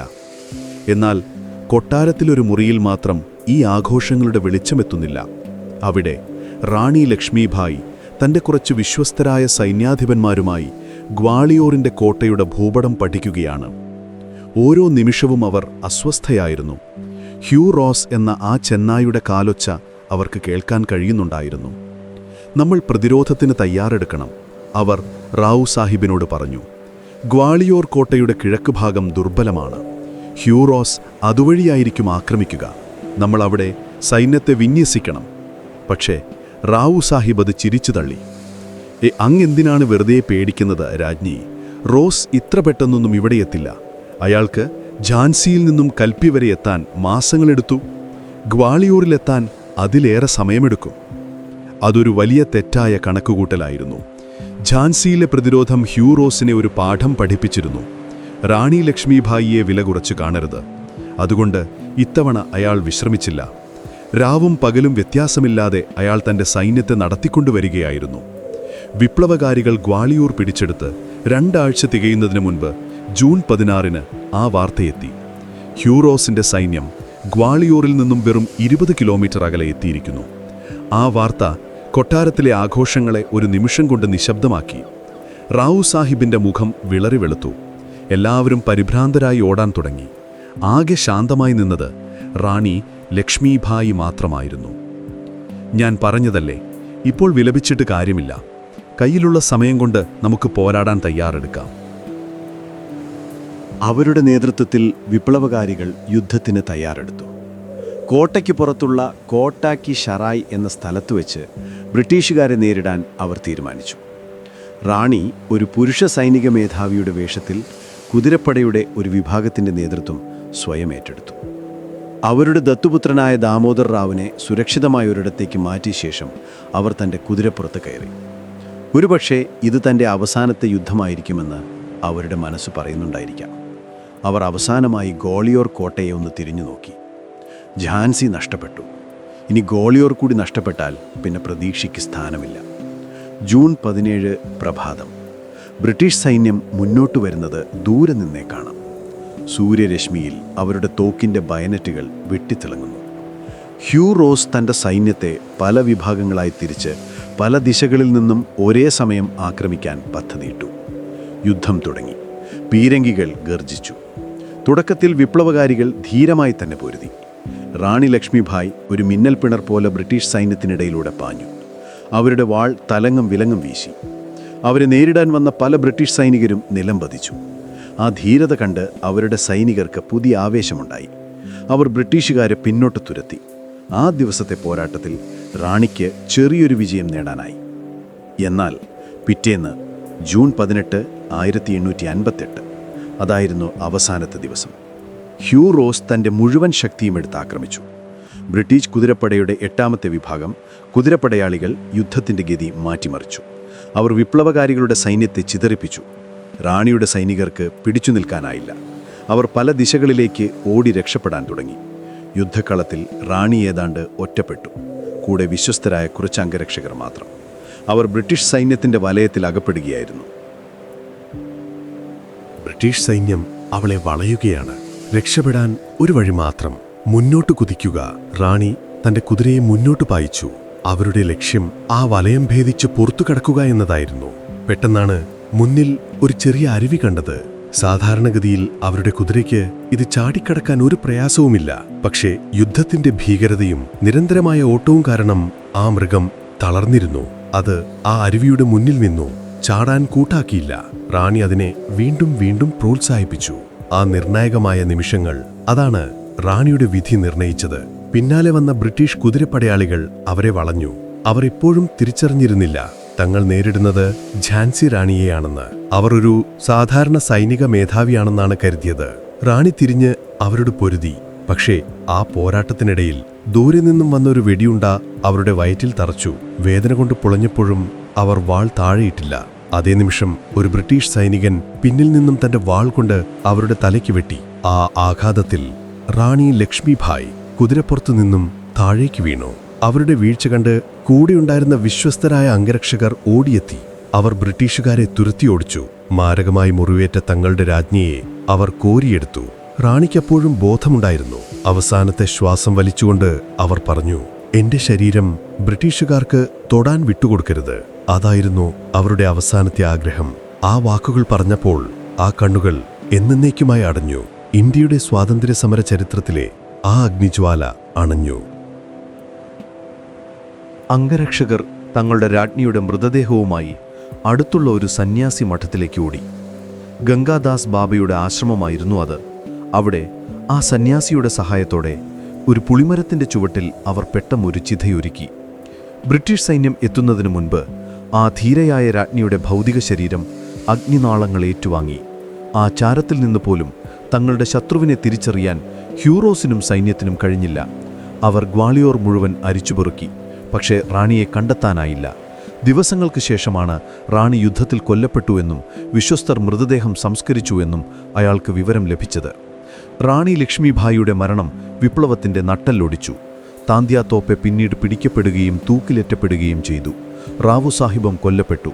ദാമോദർ റാവുവിന് ബ്രിട്ടീഷുകാർ ഒരു ചെറിയ പെൻഷൻ അനുവദിച്ച് ഇൻഡോറിലേക്ക് അയച്ചു. അവനൊരിക്കലും അവൻ്റെ രാജ്യം തിരികെ ലഭിച്ചില്ല.